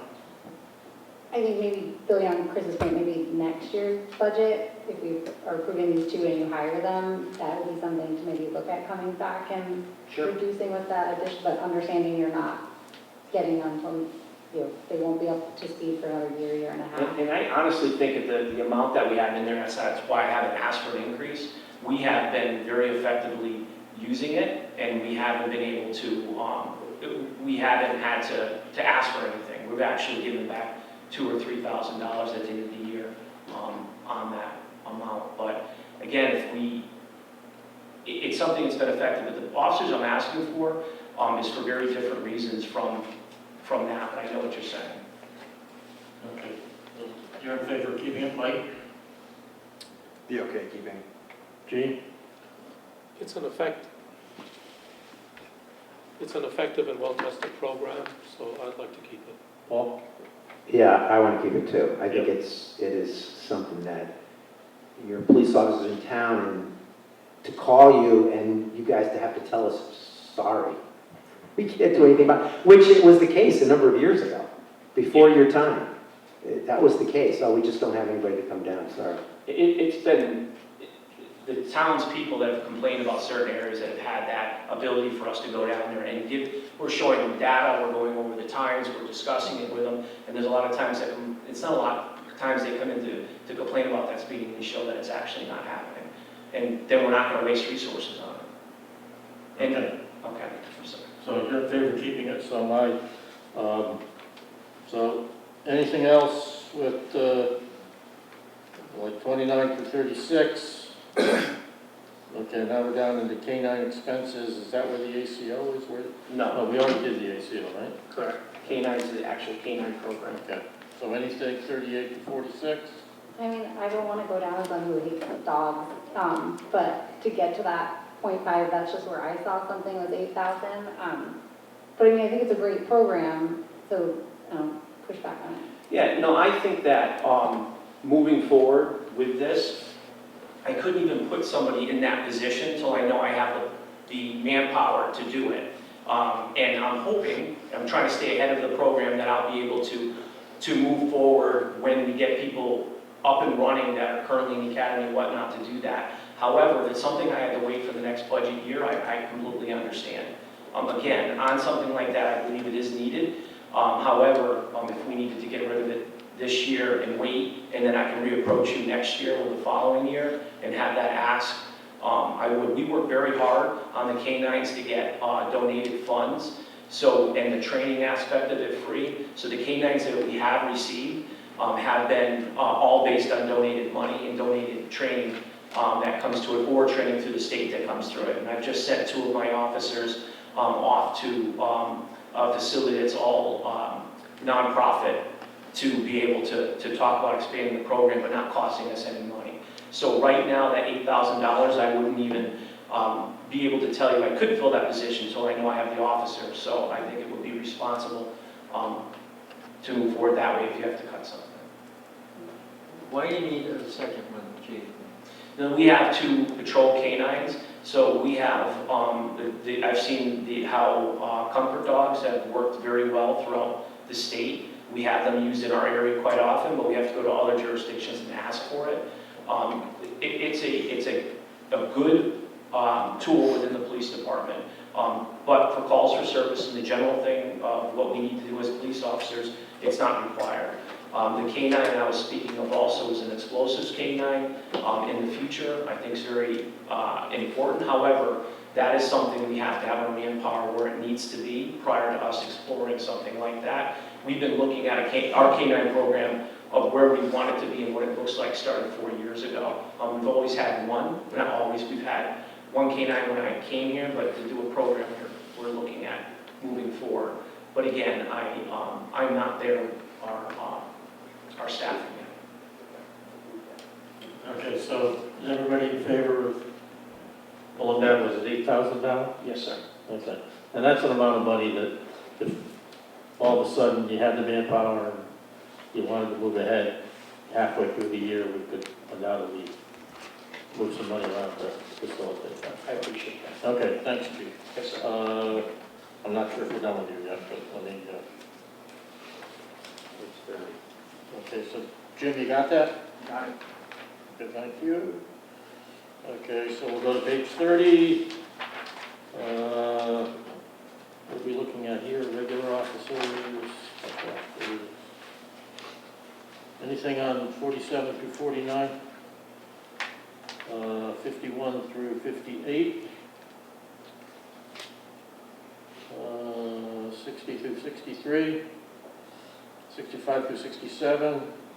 69 through 72, 74 through 78, I think that gets us through police services, so thank you very much. Thank you very much, I appreciate your time. Actually, we got a question for the chief, if I may. Okay, sure. I just happened to get a bill an invoice come across my desk today where you're $8,000 over in, I think, outfitting new officers. We are. Do we need to adjust that budget? I'd say, right now, when it comes to that, we're over so much because we have 4, and we had one that went through and didn't make it. So that's where we are. I like to keep the budget where it is, and the reason is I'll come in and ask for a line item transfer at the end with any extra that we have. We're looking a full, we're months out for the 2 additional, so I think what we have in, we'll be able to handle the 2, but I have to ask for a line item transfer later, and I think I'll find it in other areas to be able to do. Okay. But thank you for recognizing that. It is. It's well over what we expected it to be well over. Okay. So I will be asking for a line item transfer. Thank you again. Thank you very much. All right, so we're now at human services. Anything through 3 through 10? Bill, can we take a quick break? Can we take it? Yeah, you guys want to take like Yeah, a we just 5 minutes? Just lost my Huh? He voted lost with my- his- he voted with his- Okay, so we're now at human services. Back to reporting again. So anybody have anything in lines 2 through 10? We're on page 31. 12 through 21. Okay, 25 through 27. So we go to 22. Recreation is lines 31 through 33. 35 through 41. Okay, that brings us to the libraries. Anybody have anything on the libraries? Yes. Okay, David. The libraries, I've had a problem for a long time with the nonprofits. And the finance board has become a candy store for the nonprofits. And so with $400,000, I will say again this year, I don't think we should be funding the nonprofits. I know it's not popular, but over the years, the finance board is just about giving the money, giving anything they ask for. They want them. Plug-in Neighborhood Center is the big one, $218,000 in the operating budget. But I just don't think that we should be funding nonprofits. So I would, I know that's not a popular position, but that's the way I think. They all have pretty fairly large endowments. They've done well. I know there's some, when you're talking about $7,000 or $8,000, it's not a lot, I get it. But it's just the concept, is I just don't think we should be funding it. Okay. So do you want to make cuts here, David? Yeah, I'd say do away with it. Chris, did he? To counteract David here, I'd double the increase to 6%. Danielle? I think since they all agreed on the 3%, I would stick with that. And I guess I appreciate, David, that you're honest about this. So if we disagree, I like how you share your feelings on it. I think just for me, I pulled out that chart again. Like, I do think it's like when you look at library funding per person, it's a little bit, to Chris's point, why we should maybe fund more. It's like we're funding them at like, one of the lowest in the state, and we're funding all 3 libraries combined for that amount. So it does feel like a good bang for your buck. And if anything, we're 58% below the average for what we're funding. So this is what they asked for. One of the things I always thought about too is not everybody uses the nonprofits, the libraries. I know a lot of people do, but a lot of people in town don't use them. And I think they should be able to stand on their own. If they were a business and they had this kind of a deficit like this, it'd go out of business. I'm not sure how. Yeah, one thing for the libraries, I think they're legally not allowed to charge. So I can see we were coming with some other programs, but they can't charge people for their usage. You have to be able to go to the library for free. So if we're not funding them, then how are they? So I think they do a pretty good job with their fundraising. Yeah, I know. It's just that's it. Yeah. That's it. Okay, Mike? I support their request. Gene? Paul and I were talking during the break, and we've got 300 years of history, New England history here, with some stuff that can't be fixed overnight. You know, whether it's the 3 WPCA plants, or 3 libraries, or 3 ambulance services. We have what we have. And growing up, my family didn't have a lot of money, and I spent a lot of time in a library endowed by Andrew Carnegie. It was old, it was drafty, it was moldy, but it was a free library.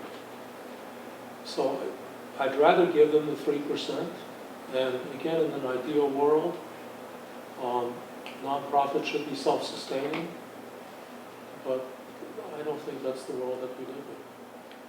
So I'm for 3%. Paul?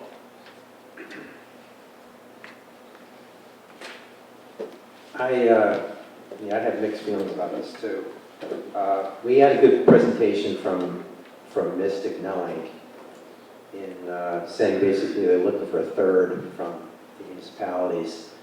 I can't remember the last time I was in one of these libraries, but and my kids are older, but at the same time too, there's an awful lot of people that didn't pay for my kids' education either. In fact, I didn't.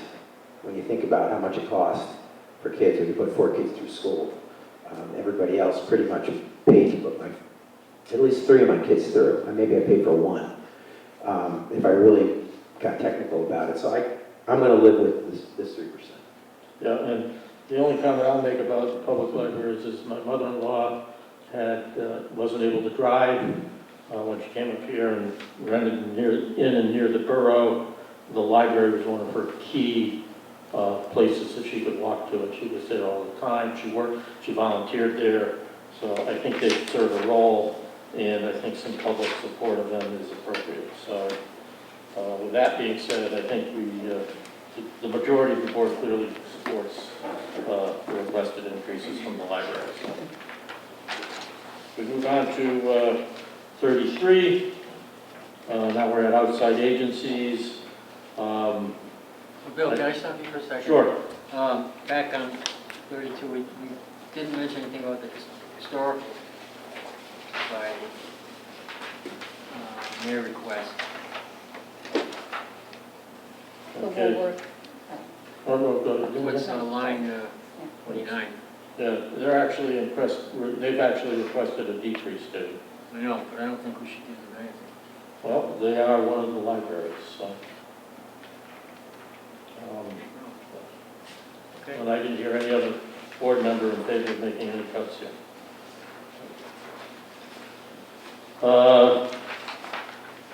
So I don't think there are a lot of nonprofits here. Anybody have anything on any of the nonprofits specifically? Nothing, I would just point out that we do have the Como here and the cemetery, Okay. and as well as Leanne, obviously. Okay, so do you want to take the Como first? Or we can still go through it, I just wanted to. Okay, well, we've got Chorus of Westerly, we have a history of supporting that. Public Health and Nursing, Pawcatuck Neighborhood Center. That brings us to the Stonington Como. Anything on Stonington Como?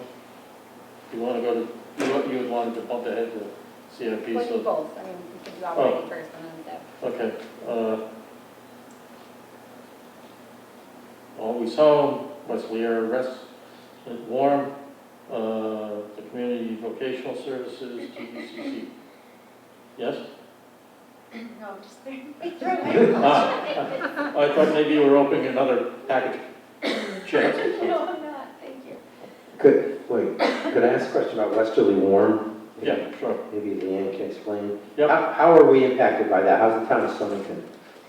So the town of Stonington The town of Stonington does not have their own homeless shelter. We rely on our partner nonprofits and the funding we give them. Specifically with WARM, ever since we added our community outreach specialist shared position with the police department, WARM has been a really integral partner in our outreach team. They are part of our team that meets every single Tuesday, every week of the year, to work with our most vulnerable residents in Stonington that are homeless. So they participate also, with Westerly residents in North Stonington. We stick to our conversation around Stonington, and they fully support all of our work. I can't say enough about WARM and New London Homeless Hospitality and Always Home for their work with our department. Thanks. You're welcome. Okay.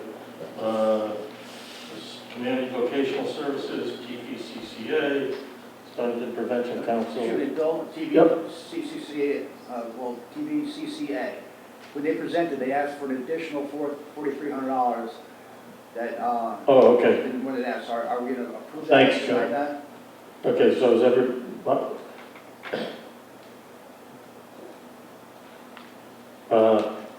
David, I'm assuming I know your answer here.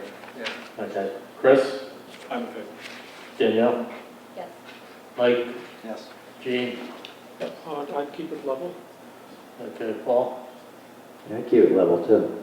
So, 3 to 3. 3 to 3. Do you Well, remember, was this about kind I of the can increase? speak to this. Yeah. So TVCCA is not here tonight. This program that they're specifically requesting assistance for is for the Meals on Wheels program that goes and visits and delivers meals to homebound individuals in the town of Stonington. Their increase directly is affected and related to the number of participants they serve. So each year they come to us with their average participation of Stonington. The numbers have gone up and some of the associated costs, but it's just for that specific program. They're a community action agency that has a variety of programs, but I just wanted to confirm that they're specifically asking for assistance with Meals on Wheels. We look at that through our department as one of a really critical wellness check for people that are homebound in town that we're not even connected to because they own their own homes. So it is a critical service program for a wellness check as well as providing weekly meals for homeless individuals in Stonington. So when someone delivers a meal, they know they're there. Okay. Given that, I mean, is there another nonprofit increase that you would consider offsetting that to change your no to a yes? well, I haven't weighed in yet. Oh, yeah. And I'm in favor, so we've got a majority of Barter. the board in favor of giving them that increase.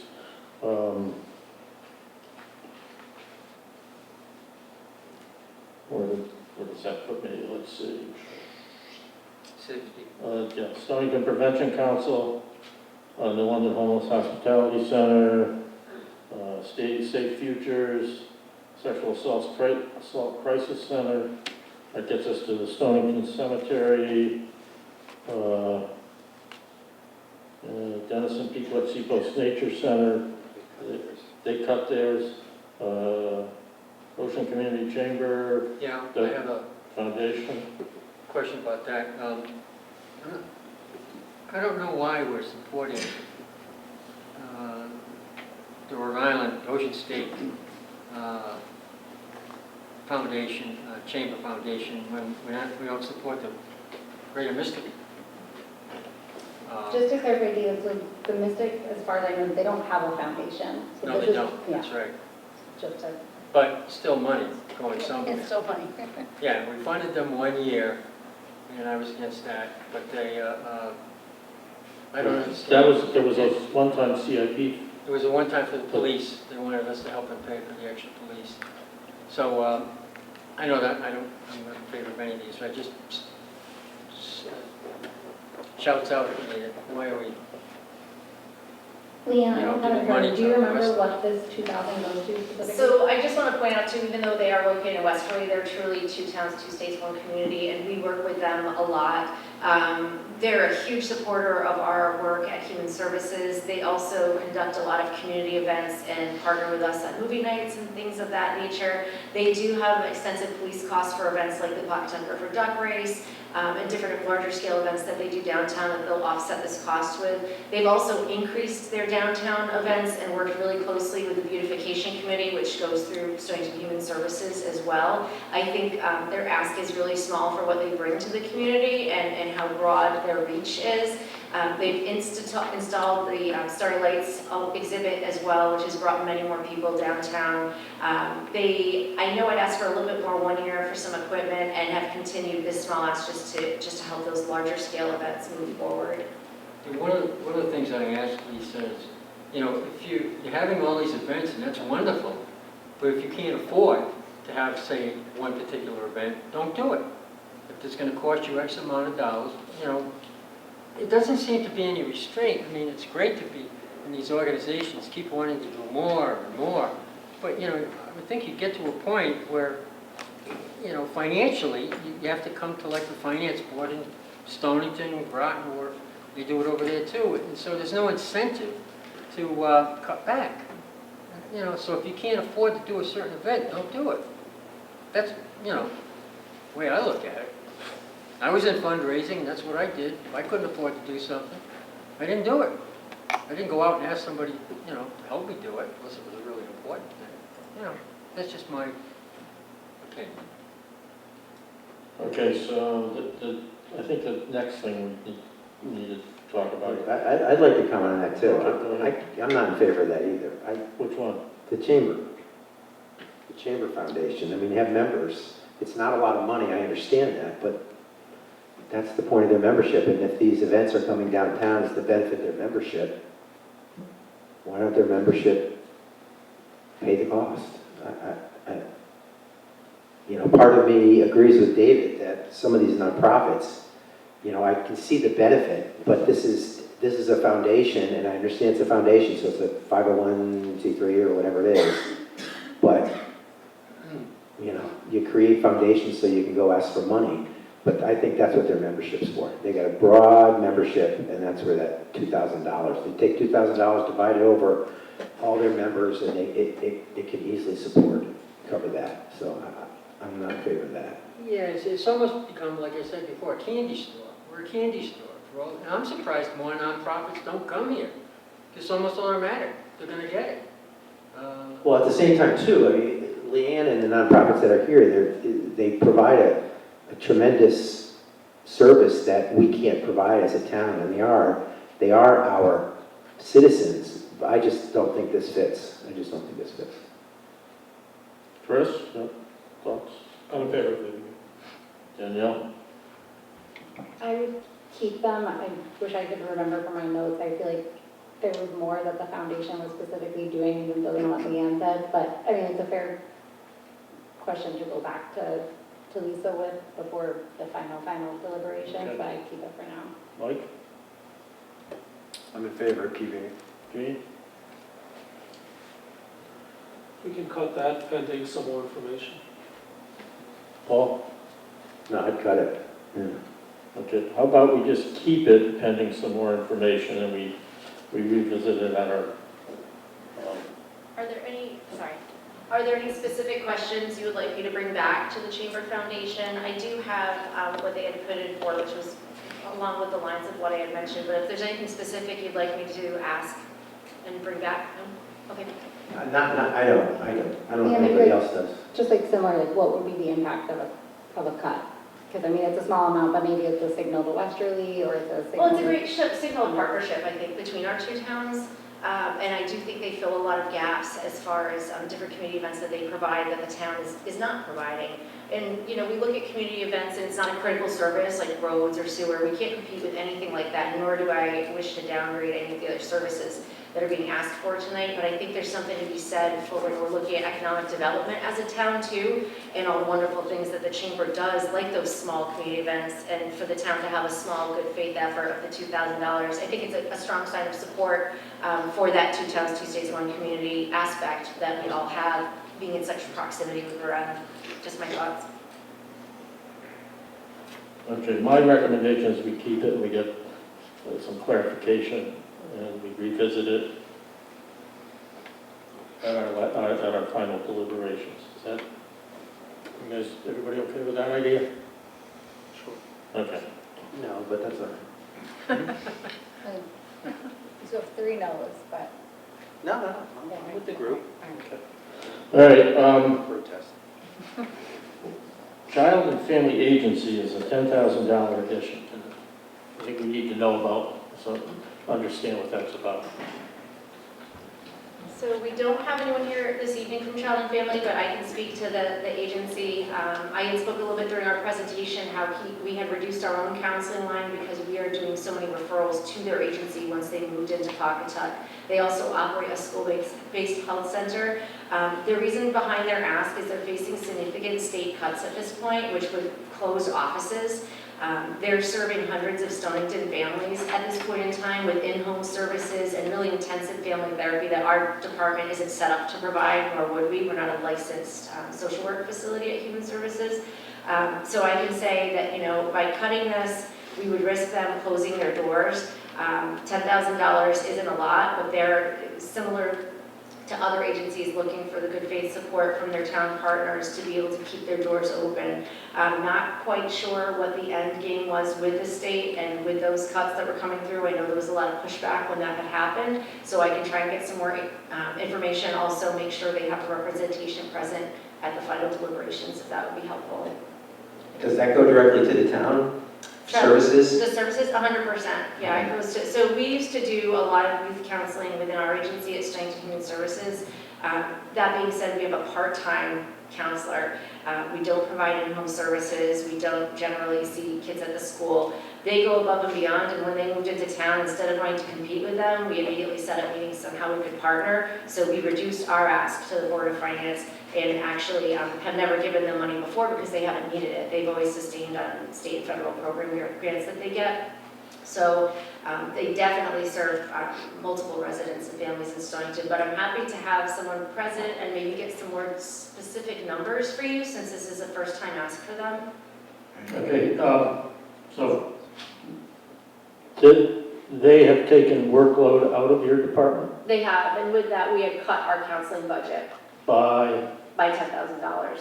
And we didn't give it to them, and this ask actually has nothing to do with that. We had done that a couple of years ago now, but it's just... okay, so, all right, so they're providing value to the town that... They are, and we haven't hired more counselors since they came into town because they're successfully serving that need.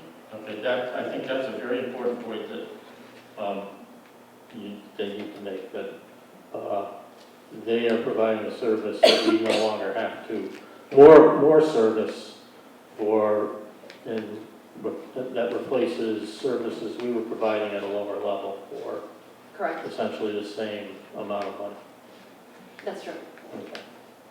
All right, so Mikey, where are you on? Yeah, keep it.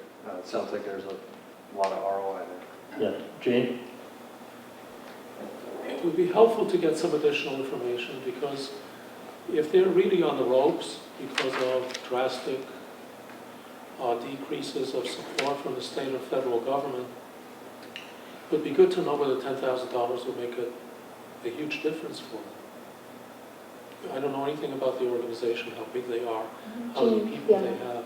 I can't vote on it because my role in it, I think I can speak to it slightly. So this is a brand new request to every single municipality that they support. So Stonington is a prime driver because we actually have a facility here. So I think a lot of other towns will probably not support it because it's a first year ask, but they're asking every single town they support this year because of the severe financial constraints they're under. They've had to do a lot of layoffs.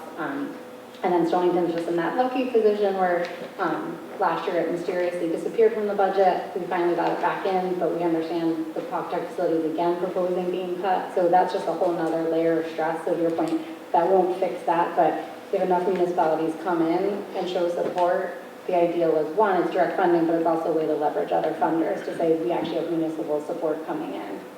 And it was based on population size. So some towns were being asked 5, some were 10, and some were 15. Paul? it would be nice to have more information, but I know in the little things I do at St. Patrick Church and deal with child and family, these folks are so overworked and they're so dedicated. And if we're fortunate enough to actually have an office in Stonington, it's a labor of love, there's no question about it.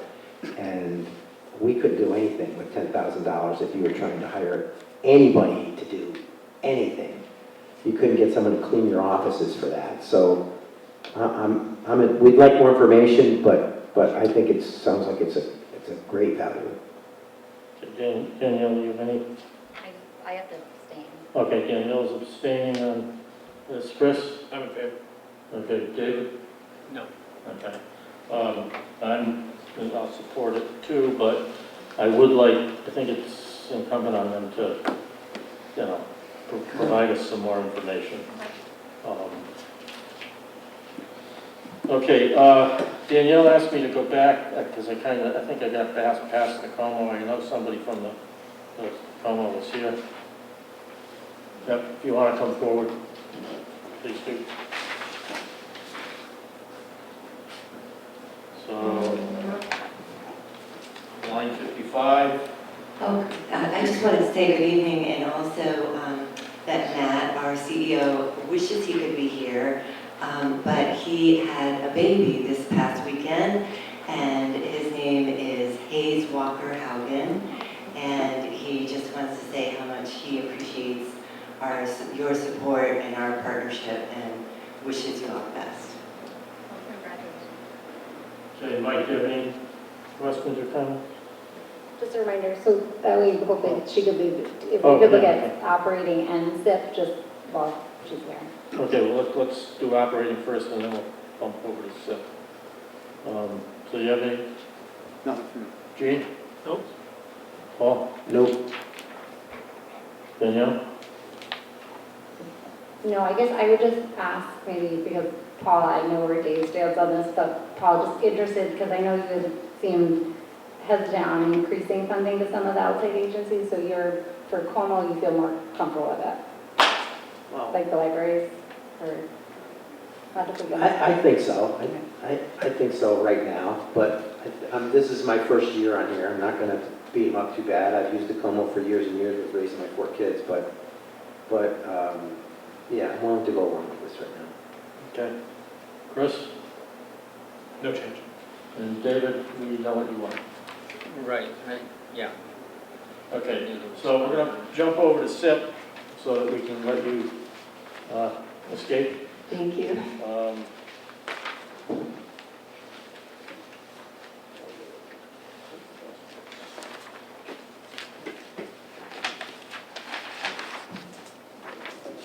So, page 37.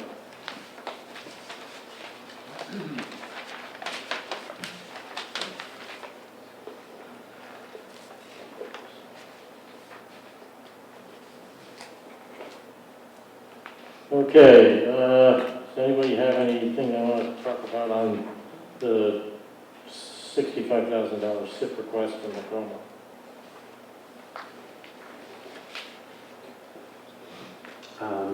I would say no.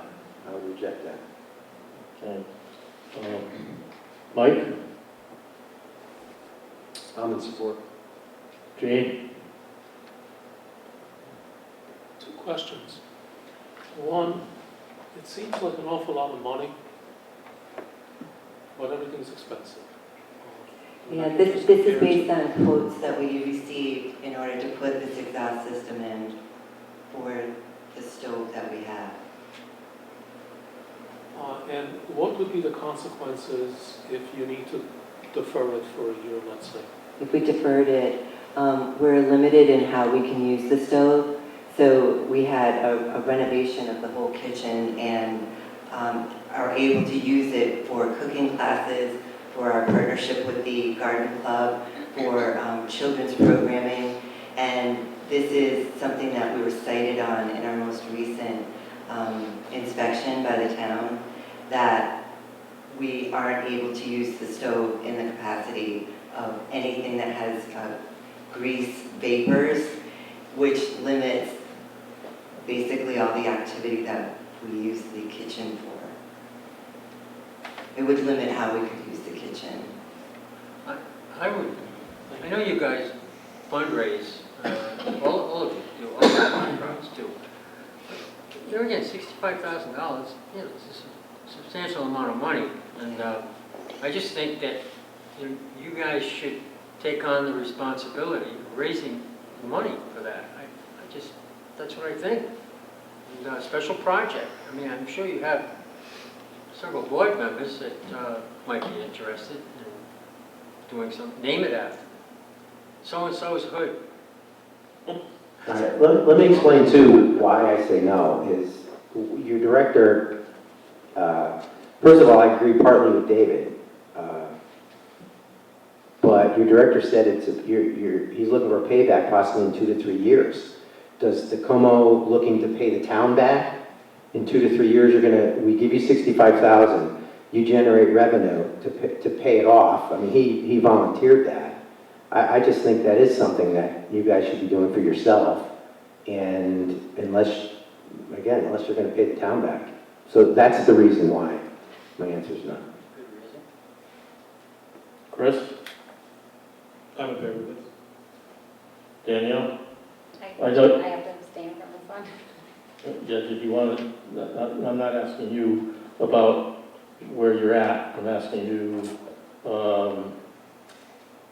if you had any thoughts you wanted to, I think if just you feel you can talk about this at all. speaking at a high level, for people especially that are maybe at a zero, I just know from past conversations with outside agencies and even for the town, it's helpful to have something so that way you can say, you know, that's, $10,000, the town is a contributor, vague, but it's helpful when looking for whether it's private donations or grants to show that you have a municipal support or another level of support. So that's all I will say. Okay, Gene? I agree with you, David. It's possible for Como to have a round of fundraising for a special project and get it done.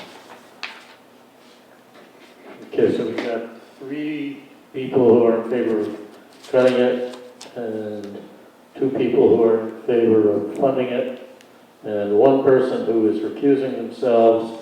And I have to agree, I am not in favor of this, granting this request. It's a lot of money. The Como is, and it's for the same reasons as Paul said. If it's basically there's a payback to the Como, then they should fund it themselves. So, Jim, I think I want you to, I guess the consensus, the majority of the board's in favor of cutting that. Thank you. Thanks. Thank you. Jim, what was that total cut amount? Martin? 65. 65,000. Okay, I guess we go back up to the operating budget.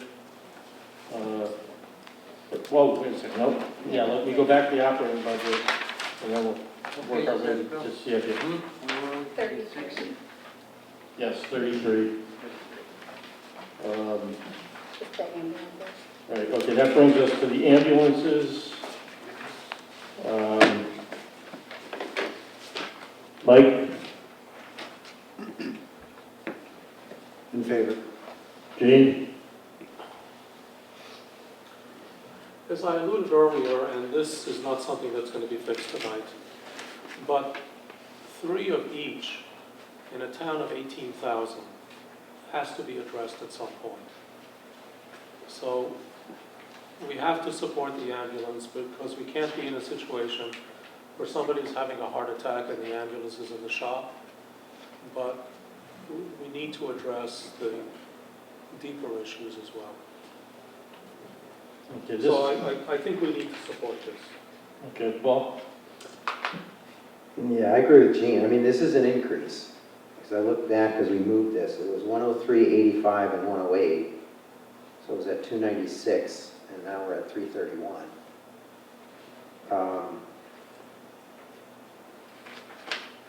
but I'll be in favor of this. Danielle? I'm in favor. Chris? I'm in favor. David? I'm in favor of it because as was explained to us, the fellows here, they have a hard time collecting money. And I agree, we can't go cheap on the ambulances. So I'm in favor.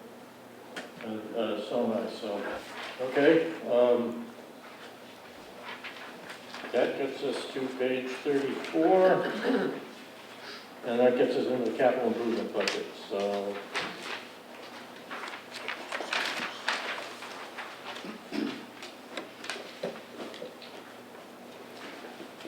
Okay, page 35, general operations, that's lines 2 through 8. Anybody have any changes on those lines?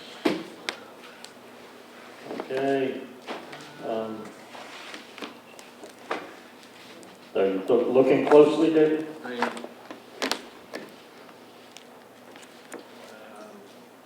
What line are we on now? Anything on 1 to 8?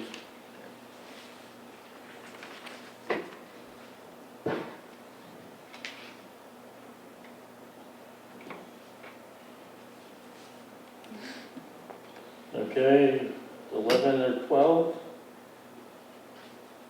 15 or 16? I just mentioned 12 defibrillators. Six of them. Yeah, like 41,130. That's last year, David. Sorry? That's not this sorry. year. I'm sorry, 21.5. Yeah, I'm good. Okay. Lines 19 through 31, anything? Yeah. Can we go back to 16, please? Sure. Oh, the barricades of the trail. Yeah, it's something that, it was a very appropriate request, but given where we are with all of the other requests, especially in SIP, I would propose that we defer that for a year. I guess I would just ask you if between maybe Captain Schneider and maybe also DPW, like what would be the impact? Because we still do have to close the roads, and would that increase DPW's overtime, or Captain Schneider or Nate or Tom want to? Yeah, it may impact overtime, certainly. But more importantly, we're reliant on outside agencies now to provide us a number of barricades, like the state police. If those weren't in play, or they were unavailable because they're mutual assets, we'd be left in a difficult position because we wouldn't have enough barricades to properly protect our events. This helps with maintaining not what we want, but what we need to keep these events going in the event that those other mutual aid partners aren't available during our requests. That's tempting for me to know that we can cancel some of these events. So That's the route I was not going, but. that's what I heard. No, thank you, thank you. Well, thank you, Captain. I apologize. I was under the impression that it was a nice to have with respect to having a dedicated trailer so it would be easier to offload. But you're describing it as something that really is a critical safety issue. Well, again, we do currently have barricades in town, but we use those in combination with some state assets and other mutual aid assets. We can continue to request those from other agencies, but in the event that they weren't available, we would be strained with the current barricades that we have. Some of them are failing right now. They're not in the best condition. Again, the trailer may not be necessary. It's a package deal. We can make do with part, but again, it is pretty critical for the events and protecting them properly, especially if those mutual aid partners don't come through for us. So where are you now, Gene? Okay. You're okay to leave it alone? We'll go for it. Okay. Paul? Aside from your, No more wisecracks, no more wisecracks. Yeah, with Gene initially, I was against it. I probably still am. But knowing that we could partially fund, is it possible to buy some? Is it, or must you have the trailer? No, we don't have to have the trailer. Again, it was an opportunity to be staffed properly for, like, the barricades were set and ready to go and dedicated to special events, rather than breaking down trailers for DPW and having them load up with an existing landscape trailer, break that down at the completion of the event. We would have dedicated barricades that were set for our events, so that we weren't pulling from what we have now. And I don't know what their inventory or stock looks like at DPW, but where ours are in pretty poor condition. And I know it's a bit of a hassle to unload and load, barricades on the weekends, Other than that, that's on, they can speak better to that. All right, thank you. If I may, just one thing to say on that too. The barricades that we're talking about, we eventually as a town with these events have to invest in barricades that are meant for specifically vehicle traffic, as a vehicle trying to enter areas they're not supposed to enter. We're using DPW trucks right now. We're utilizing staging of these and other things to make these events safer. But these are events that are bringing a large amount of people, and we have to be responsible moving forward, and that's what the captain's trying to do with these barricades. And we get a lot of support, again, from the state police, bringing barricades down and specifically used to close down those roads. All right, thank you. Okay. David? No, I'm good with it, yeah. Chris? So, Chief, just to clarify, are these barricades vehicular barricades or not? They're water-filled barricades that are used along with our vehicles and other areas that we use to make it much more difficult for a vehicle to enter, but they're not specifically designed. They can be designed when they're put together to have enough an ability to stop vehicles, but they also have ones that are made specifically just for vehicles. But these are not those.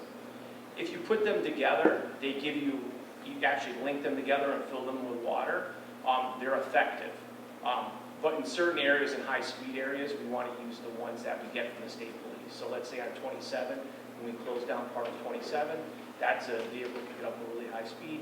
We like to not discuss everything, out in the public when it comes to it, but just say that we're looking at all those things that are necessary for the public safety aspect of it. I would be in favor of cutting this. I am too, I'm in favor. Favor of what? Keeping it, yeah, keeping it, yeah. Danielle? Keep it. Yep, okay. All right, look at some. Anything in the office of first selectman, so that's 11 or 12? I guess we already covered that. 15 and 16? 19 through 31? Yes, 19. Okay. Police cars. I was always, and I talked to the chief about this, when I was on the police commission, I was always in favor of having 4 vehicles a year because of the maintenance. They get to 60,000, they start to break down. But again, last year I voted for only 3. Again, I've got to only vote for 3 this year, simply because we have to cut so much out of this budget that you have several other positions that you created, which I'm for all of those, but this one, I might be outvoted, but I would only go with 3. Okay, so Chief, I think you need to, since we only gave you 3 last year, I think you need to address why, what the impact of not only giving you 3 this year would be. Speak about that, because you manage the powers Yep, okay. for so long, and why it's so effective and why it's been working. Just like anything else, right? I'm sorry, I'm going to come around this way. The more times we defer the purchase of a new vehicle, the more mileage that grows on our current fleet, the greater the likelihood of maintenance being needed on that fleet. And we're starting to see that creep up now, right? So we take a car away, we don't replace that within that little nice time frame. We start to see the mileage grow, we start to see the possibility of an increase in downed vehicles out for maintenance or other reasons. So we're just looking to stay ahead, and that 4 is a good number for us to keep ahead of that. So we don't want to get into a place where we're we're fighting with, you know, how many vehicles are on the road and how many officers that we have available to go out on patrol. We're not there yet, we don't foresee that, but we don't want to get there. And that 4 is a safe space to be in, that's all. Okay. Going back more than the number of years we're seeing on our sheet, there were, during COVID, there was vehicle availability issues. Did we get behind in any preceding years? So, there was a delay in vehicles being delivered, correct, to your point. We did have one vehicle that was struck, that was never actually fully replaced. That was Sergeant Bertacco's vehicle when it was hit on 184. We had an insurance payout, but it was never fully funded, so we lost that vehicle. So we've kind of been moving in what we would say the wrong direction in our fleet, but we understand that, you know, where you're at. But that's the tough spot for us to be in, is the four vehicles puts us in a nice place to keep a reliable, safe fleet on the road. We don't want to get to the point where we don't have a safe fleet for our officers to respond to places. So. Okay, Chris, what are your thoughts? I would be in favor of 3 vehicles. Danielle? I think we asked them to do without last year, and I don't think we should make it a habit, or we're gonna be back in a bad place again, so I stick with 4. Okay, Mike?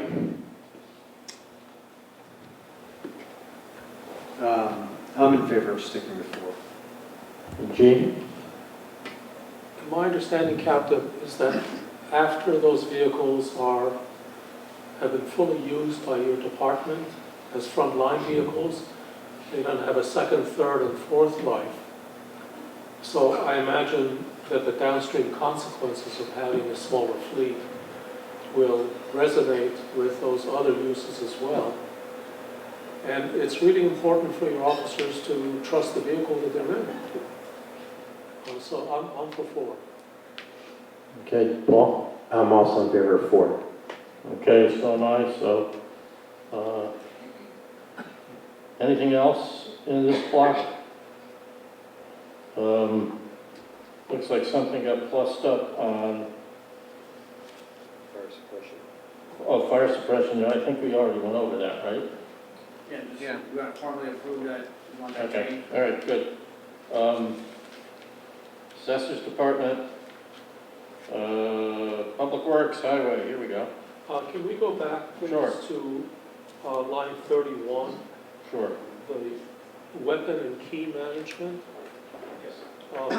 Chief, you had described a situation where somebody might just inadvertently keep a hold of the keys, and that creates a situation. It's for keys, it's for weapon systems, it's for our tasers, for anything of that. And it's a responsible way of moving forward with actually making sure that our inventory is where it needs to be, when it's signed out, when it's signed back in.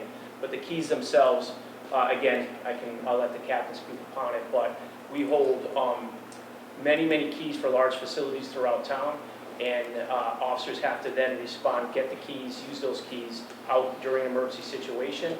And if we don't have a good system of making sure those keys are replaced when they're supposed to be replaced and keep tracking with that, it becomes problematic. But it's also for our weapon systems. When we take our tasers, we don't get tasers for every officer. We more effectively use it by having a certain amount of tasers, and they have to switch them throughout patrols.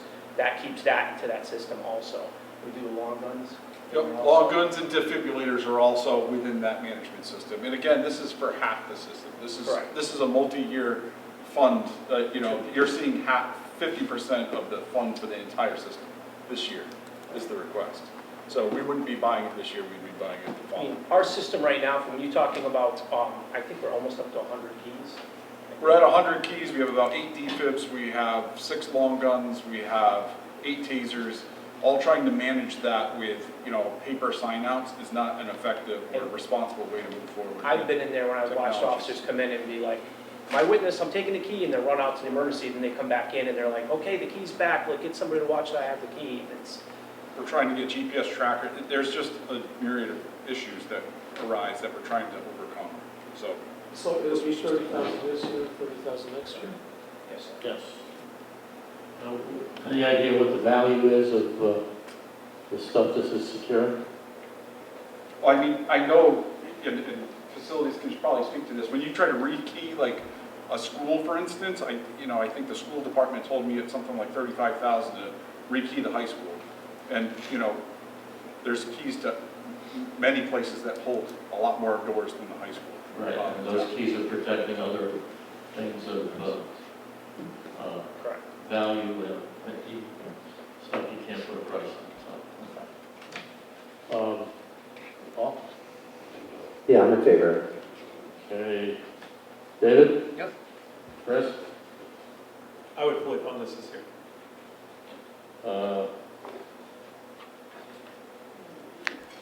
Okay. Yeah, was there a Danielle? reason, I'm sorry, I missed your presentation. Was there a reason that you guys didn't ask for it all in one year, just trying to be?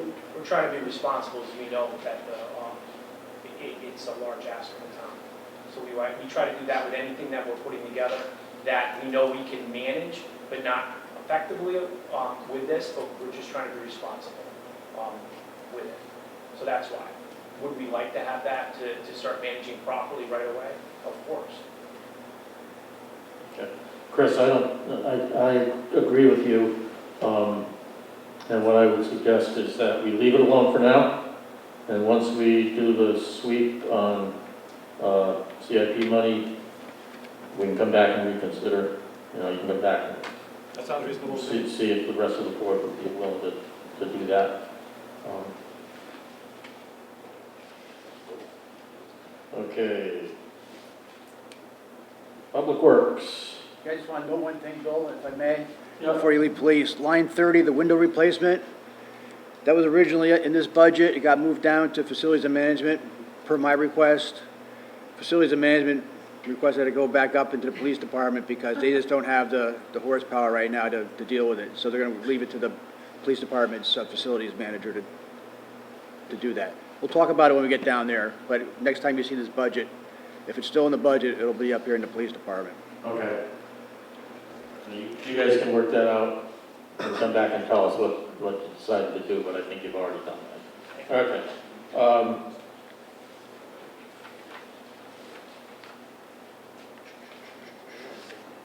Yeah, okay, assessors all set. What's that? These guys are all set. Yeah, okay, yeah, chief, captain, thank you guys. Thank you. Yeah, thank you very much. Public Works, I guess, assessors department, that's a continuing thing you have to fund. That brings us to the highway department. Excuse me.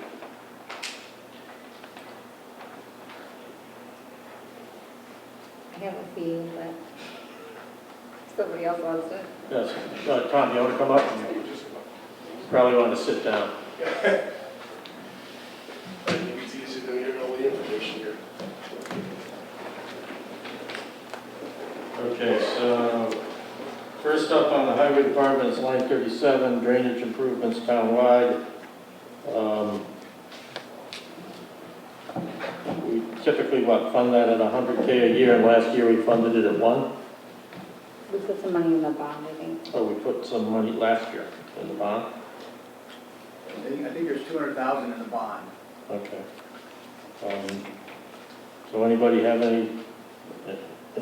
Yeah, this is what I would leave for now and come back to if we need to. Okay, is everybody willing to do that? Okay, let's talk about equipment purchases. I would suggest, if DPW is okay with it, including Nate as well as Tom, removing the mower for now with the intent that we would hopefully fund it next year. So I think that was like $85,000 for the mower.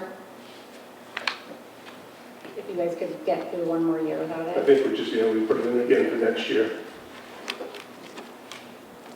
That's kind of why we want to prioritize those the way they are listed in the table that we gave out last week. The big truck is very important. The mason dump that we have that we're replacing is one that's non-functioning right now.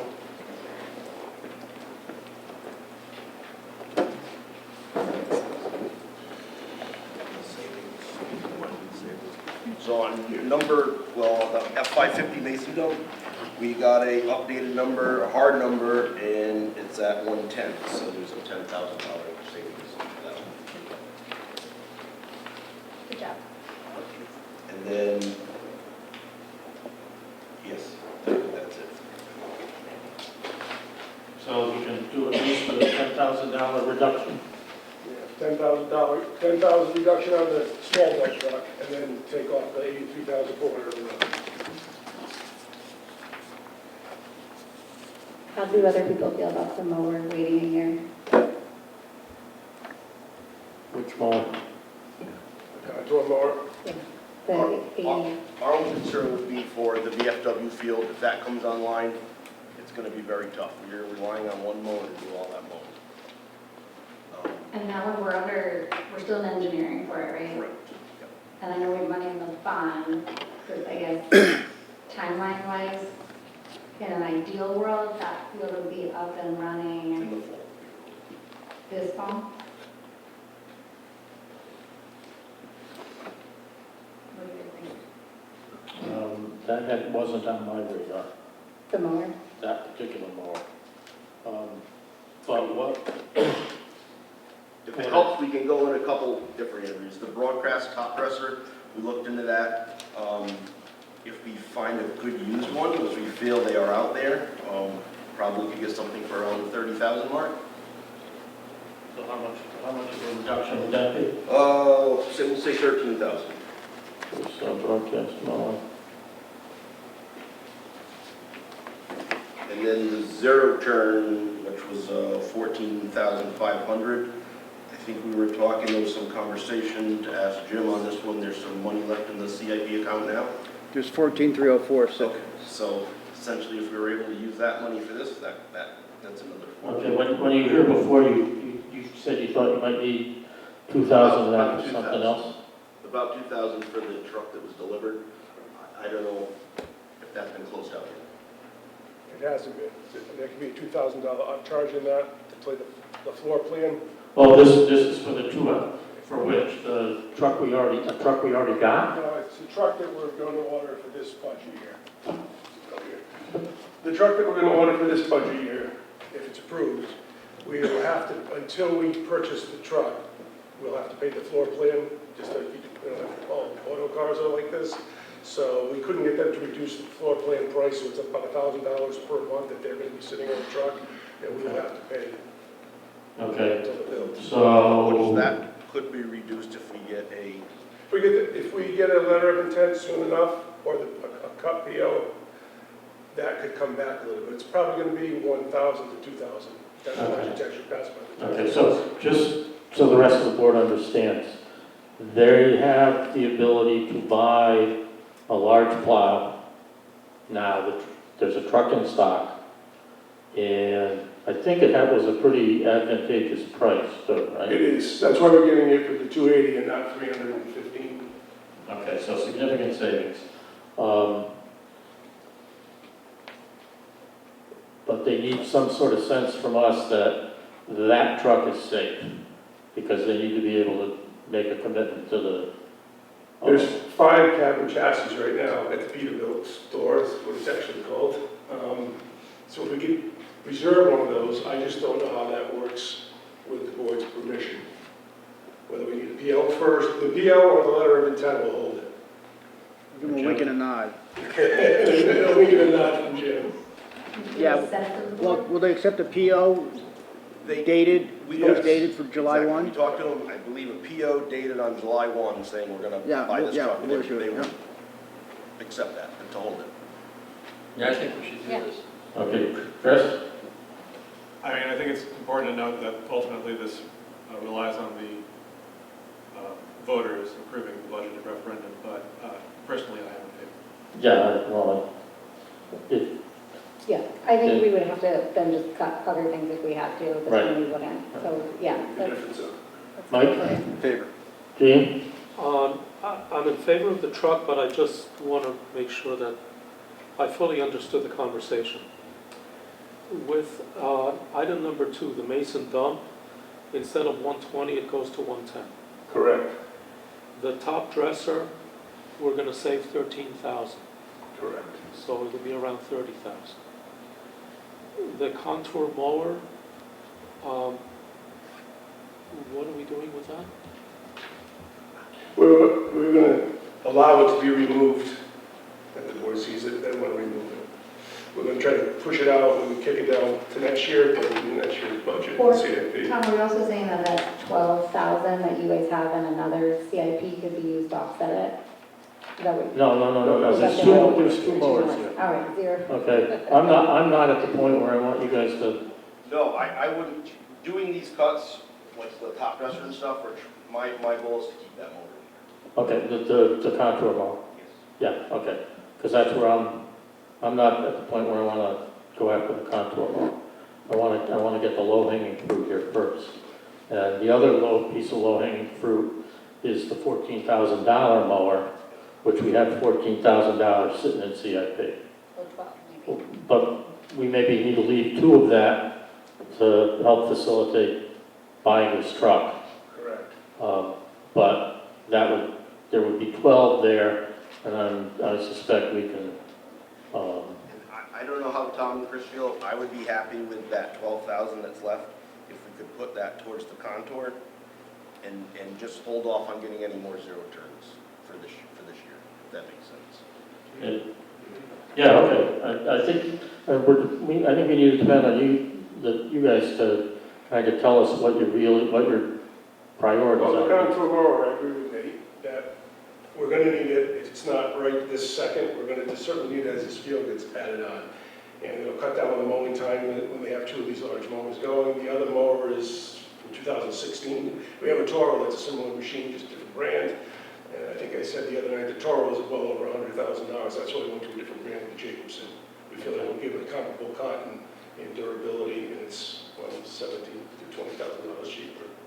Mr. Chairman, just move this along. By my math, I'm looking at 35,785 as a cut here for a total of 505,929 in this line, which I would support. Okay. I'm going to trust your math and Jim's. Very Chris, that maintains the contour mower? Correct. So, just so we're clear, we're committing to a dump truck, the big plow. Yep. We're gonna buy the dump truck. You tell me, you've got the list in front of you, what we're buying. So the large Class 8 dump truck for $280, which we were hoping to get a letter of intent that we will buy that July 1. The F550 Mason dump would be at $110, so that's a $10,000 savings from the current amount. The broadcast top dresser was in there for $43,785. I talked to Steve today, our fields guy, and we're confident we can get a good, decent used one for $30,000. Okay. So that's a savings of $13,785, is that right? Yep. All right, then we're gonna leave the Jacobson in. The zero turn mower for the $14,518 comes out altogether. And then the $10,000 that we're saying is left in the CIP is gonna go towards the Jacobson to bring it down to 73,400. I think it's 12,000. 12,000, yes. 12,000 left in CIP. Okay. Is that, I know it's a lot of, Is that more? What's that? Yeah, it's 518. Yeah, so that's more. That's what? That's more money. Going up? No, that Coming they off. decrease. Coming off. Yeah. Okay, so consensus of the board is, Did you remember follow that? I had 35,785, but they're saying there's an additional 518. So that brings my final number down to 505,411. Stood 35,785? Correct. Taking out. That would be 505,929. I can go Yes, over so again. 505,929 minus an additional 518. Because it's to 505,411. Minus another 505,18, 500. Danielle agrees. Who's, Well, Nate, can you just send me the, a new list tomorrow with the Yes. corrected numbers on it? I like what Nate said. thank you for trying to figure this out with us. all right. Great. Yeah, and thanks very much for trying to get the best deal for the town.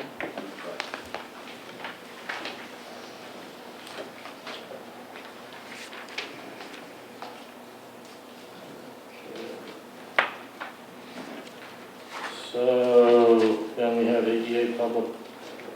Works, transition plan. Anything else in 37 through 51? I don't want to do this, but just looking at the number, and again, maybe it's something we wait and see where we end up tomorrow also at the school, but it's just the biggest number, so it's, you know, the 1.25 for the paving, road pavement capital. I mean, ideally we'd leave that, but we have like a, what, C- rating, it's like. Before we explain, can we give you guys a handout? Yeah. Well, we promised you this last week. We came in at 5 o'clock tonight from Beta Engineering, so at the 11th hour. But this gives you the forecast model that we were talking about last Wednesday.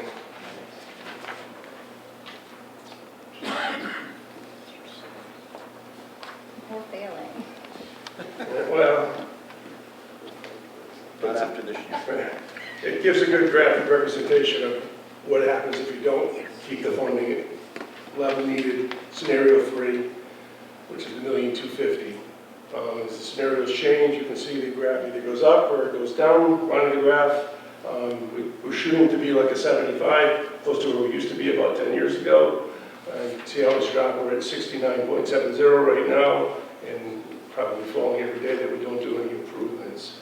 It's just a quick little pie graph on the side that shows you how they distribute the funding, routine maintenance, preventive maintenance, minor rehabilitation, and major rehabilitation.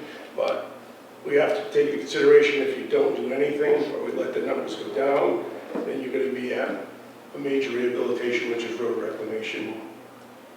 We like to use the analogy, if you don't paint the shingles on the house over a long enough time, all the substructure goes underneath them, including the shingles, and then you have to rebuild the side of your house. And the same thing happens with the road. Everything reflectively goes back up to the surface. So if the base is no good and it starts to crumble, then it becomes very expensive to do it. So Tom, do you need just the 12, the 1,250,000, or are you need? No, we're still only asking the $1,250,000. We just wanted to show all the board members. No, but are you accounting for the 300,000 you're getting in Town Aid Road? We did not. Well, if all you want to do is 1.25 million of paving, We can just take you that out. got 300,000 in Town Aid Road, or you got that money earmarked for something else? I can't find any records of that it's earmarked. I guess it would be a question if you know if it was going anything else towards Washington or these other places to fill in. Well, it's not existing money. It would be another $300,000, fresh $300,000 for 26, 27. So you don't have any plans for that? No. I'm not aware of any. No. I would be in favor of taking 250,000 out of this. I have a quick question. So what the scenario, so scenario 3, the 1.25, is that looking at just the major capital or both the, like, what we're funding in this budget, if we don't touch it, is 1.5, not including what Jim just talked about, right? So are we actually like Both, the shooting both for? lines, yeah. This is just to be, it would be the major capital, but also the other one as well, because we do tap into that, and we may do full depth repair, localized repairs. That's another method of trying to keep the roads in existence. Like, just to clarify, so like, in this existing budget, we don't touch anything, and excluding what Jim talked about, are we projecting to be in scenario 4 at the 1.5 because of those two line items, or is this? I think we're saying 3 is where we would be. Okay, because it doesn't take into account that other 250 for the minor or the.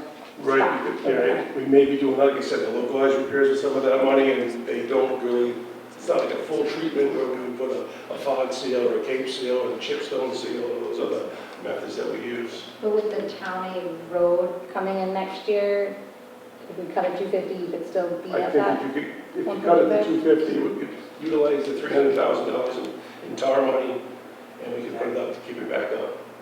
I mean, it's kind of a happy compromise. You're saying cut it to how much? I'm saying cut the 250, but understanding that we're basically flat funding it as long as they're fine using the Town Aid Road money. But I guess come back before we finalize it, like, because that money can be used for other things. If you had another project that we're just missing in the transition and everything, but if not, then maybe that 250. Chris?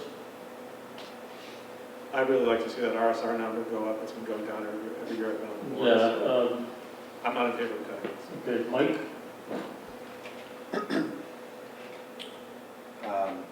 I would go with the cut of the 250 if those funds are going to be available. The 300 that Jim talked about? Yeah, correct. Yes, I hear it. Gene? I'm for the 1,250,000, and as was indicated earlier, costs for the raw materials are going to go up significantly. And I don't know what other people's experience has been, but it seems that there are a lot more road heaves this year and a lot more potholes this year. Hopefully it's just a one-off, but you know, with climate change, who knows? Paul? I'd be willing to compromise somewhere between the million and the $1,250,000 if we really do have $300,000 in an account. And I can agree with Chris that we'd like to go in a different direction rather than treading water the whole time. It would be nice to turn the corner a little bit. So maybe there's 100,000 in there, or 150, and then you add 3, then we're at 400, something like that, to start moving in the other direction. So maybe if we can confirm that, that's where I would compromise somewhere between there. Okay, so I think we're kind of on the spot here, and we kind of need some more information before we make well, at least that's where I'm at, before we make a final decision, I so. mean, I'd be happy to go with what Paul's saying, like if we want to even just take it down by 100,000 to try and see where we're ending tonight before we go to education. Okay. Instead of the 250. I could support that. Yeah, the thing is, we've got a lot to cut. I know it's prudent, one likely prudent thing would be to just to take the number that they want. I get all of that, but, you know, we have to make some cuts. And that's a big number, 250. And we're going to cut 2 million plus out of this budget and rely on 2 million out of the Okay, so. fund.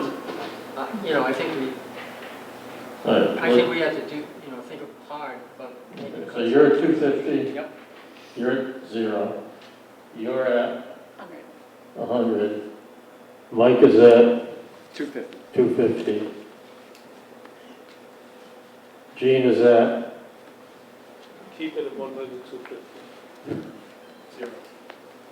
so So, yeah. two zeros, 2 250s, a 100. Paul? 125. No, I'm gonna lose. Yeah, I guess so for everybody, for like Mike and Dave, you want to see some cut. Should we, for now, just compromise somewhere in the middle so we can get some money out and then revisit it versus having nothing? Yeah, because we don't have to make a final decision. I'm fine with that, yeah. Okay, so what, 125? We can see where we are. 25, 150? 150, whatever. 125. David's 125, Danielle 125? Sure. Yeah, I'm good with that. So I'm fine with that. The sentiment was more Okay, about so figuring we'll- out the 300. And I'm Exactly. fine with Yeah. 125. I just, before we go any further, I want to know want to understand that the other money that's there. So where are we? We're going to make a cut of $125,000. Sorry. So Bill, I'm sorry, but I'd like to go back to line 37, the drainage improvement fund. So we had earmarked 150,000 in phase 2 of the bond for this, Chris. So if you'd like to speak to if we're okay with 150 in phase 2 of the bond to cover the next fiscal, or if you'd also like the additional 100 as indicated in this. So you're looking for a reduction of how much total? 100,000. 100,000? Take it out of the this year and fund it out of the bond as indicated by our phase 2 proposal. 37, please. So, full disclosure, I was going to offer, I was going to make it easy for you, and I was going to advocate as far as, you know, we have the largest budget. We're an easy target, and there is monies that could probably be reduced, and there's 3 of them. One was going to be the drainage account, one was going to be aqueduct drainage, and one was going to be MS4 DCIA. And the reason for that is we evaluated the budget, we met with the first selectman. And I would, as far as, I would like to protect the bridges, specifically Home Street Bridge. It's when bridges fail. Roads, they get to a certain point. If you don't maintain them, if you don't do rehabilitative work, if you don't crack seal them, they fall into disrepair where you have to reconstruct them. But by and large, once you get to that point, it's virtually about the same price. A bridge, we've already seen a Home Street Bridge, the original design, when I first came to you, was $89,000. We're at $330,000. Bridges are millions of dollars. So what I wanted to offer you, it's our job and our duty to tell you as a department what the hierarchy is, and we believe. So I believe it would be fiscally prudent. I would ask that you leave Home Street as far as a hierarchy. I think that's very important. The reason for giving up the drainage is twofold. One is, as Commissioner mentioned, that we have upwards to $300,000 in drainage. And to drive that design, there's a lot of in-house design. And as you heard me speak earlier, we don't have the horsepower. I don't have a full-time engineer. I have a part-time engineer. But certainly with the bridges, again, advocating for them, I have a firm behind me that can stay on point with that. So I would support that. I was going to offer 50 with that. Quadaduct and the MS4. Again, the MS4, I was going to offer up the $50,000. What lines, Chris? Okay, that's line, the bridge is line 37. Line 65 is Quadaduct drainage. And I was going to ask that we forgo that design, or not the design, but the construction this year, because we don't currently have a design on the shelf. And that is $100,000. Quadaduct is, unlike the bridge, it's needed. The people would appreciate it, but currently it's a sag point in a road, and when it fails with water, it overflows to a cove, and there's no impact. There's no imminent danger. It's not impacting a household with an adverse impact. It will overflow to the cove. It is needed, but I believe the bridge is needed more. So line 65, I think that's something that's going to take us 6 to 9 months to design anyway. So I was thinking that we could come back and either in the interim, Chris, we could look to maybe, if we get the design earlier, maybe we can come back and visit and talk about the bond, or long-term, come back next year and ask you folks for that. And hopefully I have a design off the shelf. Line 71, MS4, DCIA. We have a 2-year project at ECCD, and we currently have $75,001 in that account. So I think that's certainly enough to bolster support this year. Let's see how far we get, and then when we come back next year to continue with the ECCD project and we're participating, I can then at that time, we can ask for dollars to reimburse that account. So I offer that as a hierarchy to protect Home Street as far as that number for the bridge, because the deterioration that we're seeing when bridges fail, the price increase is exponential versus roads. So that I wanted to Chris, offer to as a design. clarify, I want to make sure I heard you for the drainage line item. Were you suggesting bringing that down to 0 or down to 50,000? Well, I was going to offer 50 because in addition to the bond, we actually do have $85,000 this year that's in the active account as well. So if it had to go to 0, we would just have to gauge that, and we might have to come back to you if we needed to seek additional funds from that bond. So those were going to be the 3 accounts I offered to you to, I thought that would be fiscally prudent to protect Home Street Bridge. So 50 or 100, gentlemen? Danielle? I prefer 50 because I know there's a backlog of these projects. So, I mean, if Chris thinks he can make do with what he has there, then I'd say 50. So he's not coming back for more. And I think MS4 and Quadaduct, thank you for those. Okay, David? Yeah, I'm fine with that. Chris? I'm in favor of cutting it to 0. All of it, okay. Mike? 50. Gene? 50, please. Paul? Yeah, I'm good with 50 on that, and the Quadaduct Cove, I had already axed that anyway, so. All right, so Jim, we're going to reduce line 37 by 50. And the next one was Just a 65. caveat. What's that? Just a caveat, all those numbers in the right-hand column, that was as of like January 1. So I'll have to revisit those and make sure those balances are still the same. Okay. Okay. Right. 65 was, I think it was 65. One at Cove Road. One at Cove Road, and that was 100? Right. Yeah. And 70 0. And 71. Yep, and 71 is, how much are we reducing that by? 50. We don't have to leave a dollar or anything like that? I guess there's money in it. Okay. Okay. That helps. Yeah, I had a quick question about Home Street, if you don't mind. So, line 56, looks like there's 37,500. And I know that was as of January 1, so maybe it's not even there. But forgive me if I misunderstood your explanation when you presented, but it sounded like the wall replacement was almost mooted by some later investigation. Is that, could that 37,500 be used towards the 303, I guess? The 37,500, I believe, was left over from a Circa study that was done that came up with methodologies to replace that wall.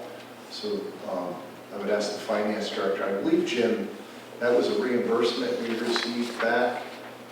I don't recall. Or a sharing, but either way, it's a residual from a study that was done that offered possible solutions as a preliminary engineering type of study. And that's where it stayed. It's not a hierarchy at this time for construction or to go in final design. So that's a residual amount you see from some earlier efforts and analysis from the wall. Hey, Chris, maybe Mike might ask, and maybe you have to come back to us, but could that 37.5 be pulled into the Home Street Bridge repairs overall line item to reduce that? Right, certainly welcome it, but we would do that through the transfer process. Yeah, I think that's getting into the sweep we need to do of older money. Yep. Thank you for offering that. A good point. Okay, so by my reckoning, we are on page 36 at this point, which brings us to Home Street Bridge repair, which Chris has already told us he wants to protect. So everybody on board with that at this point? Yes. Okay. Collins Road Bridge, that's in the bond. Alpha Avenue, that's money sitting there. The next three are in the bond. That brings us to 4th District Voting Hall, which we had a bit of a discussion about last week. Everybody okay with that? No, I'd like to scratch that. Well, that's the drainage project, David. Yeah, I would keep that, because I mean, that's a liability, it's impacting other homeowners in the area. Maybe The I'm title thinking deed. about, there's something in there about that little house. Yeah, nothing to do with the house, This is just drainage. This is something else. This is an ongoing drainage project Okay. related to the parking lot flooding and causing problems. You already, so we went into a conversation about the house during that. Yeah, we got a little. But the problem is it's a neighbor. It's a private property that's being impacted by this. Because if it wasn't that, I would get rid of it too, but, And they've been very patient. right, no, okay. It will serve several people. Yeah, okay. Got it. Okay. Togwalk Road Bridge is a project that's ongoing and we're getting, the state's paying for it, we just have to front fund it. Quantico Cove Road drainage, so we struck 100 from there. And White Rock Bridge is that's passed. History. Actually, on White Rock, I don't know why there's nothing in the column there, the right-hand column, but probably because it was still in flux.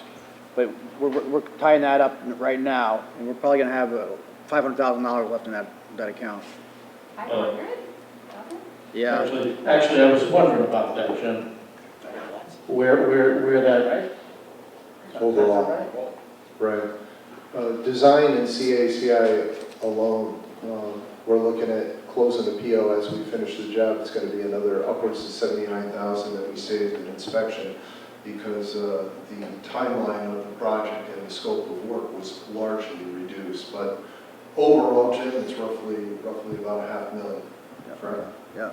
all right, That's so we'll, amazing, no we- funky concrete. we'll have a hard number when we do when we go sweep. So that brings us to Public Works Facilities Management,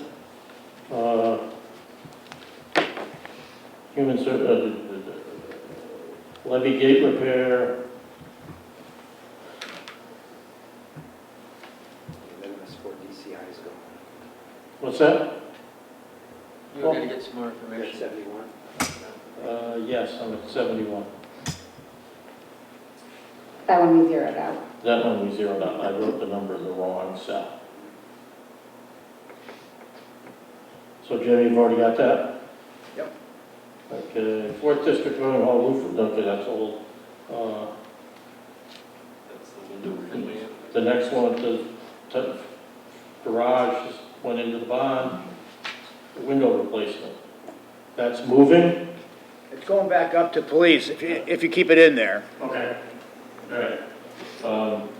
Do we want to, what do we think about that? The roof replacement, window replacement? I think we were gonna scratch that one, right, because there were concerns about that not being anywhere near what it probably cost to do that, if I remember that correctly.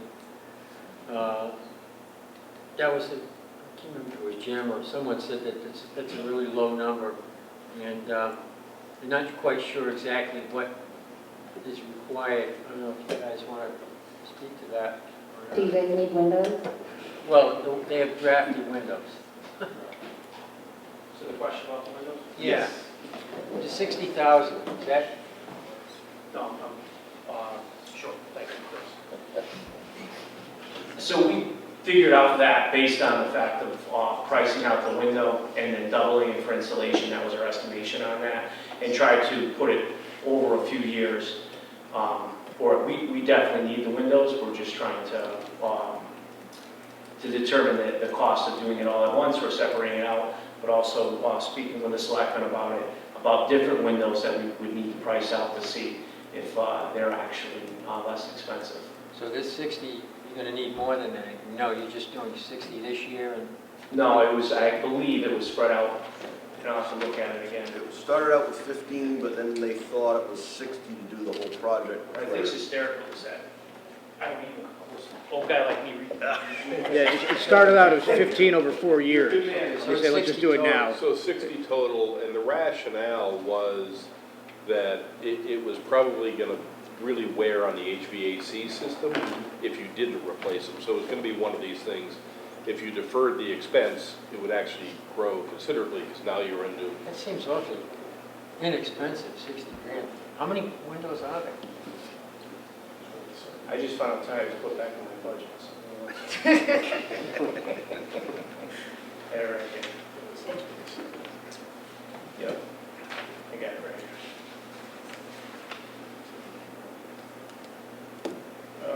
17, that's 10, 27, 27, 32 windows. 32 windows. Correct, and what that was, we priced out one window to replace that one window, and then, obviously times by how many that we needed, and then based on what we believed installation would be. However, we had one quote that came out of that at this time, and we were looking at spreading it out and doing that, obviously with installation costs, we have to find out what that would be at. So we separated over 4 years at 15,000 each year to hope to be able to replace them in the 4th year. 37 windows? 27, right? I have 30. 32. I have 32. 32. Correct. Bill, you thought, when you looked at it, you thought there was a less expensive line of windows that Yeah, I would think work? so. So it could come in at something less than 60. Correct. Yeah, I guess get a little hesitant on the installation cost aspect of it, because when we had the one person, you know, a couple come in, they're all over the board, because it's just an unusual project to do, coming in together like that. But Bill, you also think that delaying could I cause think other it's- costs to, Yeah, we it's could really incur gonna other costs. impact your HVAC. We see that now. We have areas in the police department that we cannot regulate, and, but you can see when you sit in some of the offices, especially in the ends of the buildings, you can actually see the blinds moving inches at a time if there's decent wind. And you can't regulate in some of the rooms the temperature. We know that. It's just not heating properly or cooling properly. And anybody that's been throughout the building, especially in any type of weather that's either cold or hot, you can tell. We actually have to, in some of the offices, we have to put supplemental air conditioners in just to manage those areas, and we believe that a lot of it has to do with those windows. I suggest we keep this. Okay, David? Yeah, it just seems like a really good price. No, okay, Chris? I'm willing to have fund it until they come back with a firm number. Okay. Mike? Keep it. Jane? Yeah, you need it. And Paul? Yeah, I'm good with it. Okay. Yeah, Bill, you're gonna be reviewing it anyway, right? Yeah. All right. Well, actually gonna do the installation. And If you do that, I'll come help you. okay, and I'm in favor of keeping it. And then my question on it, you're accepting to keep it over the 4 years? Or you do it? What's that? Were you talking 1 year?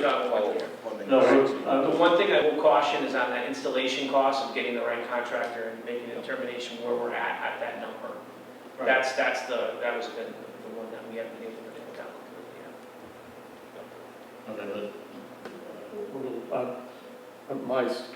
I think I've heard almost everybody on the board say they keep it at 60K. Okay, thank you, sir.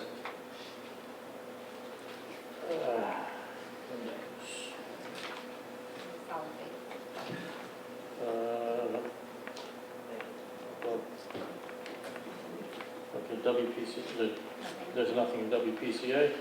Okay, so solid waste. Is there anything, anybody have anything in solid waste? Right, it's two trucks, Dave. Didn't we put those trucks in this year's budget? One of our previous meetings? Did you align with that, Jim? No, but it turned out, they weren't able to get one, they were all out of stock.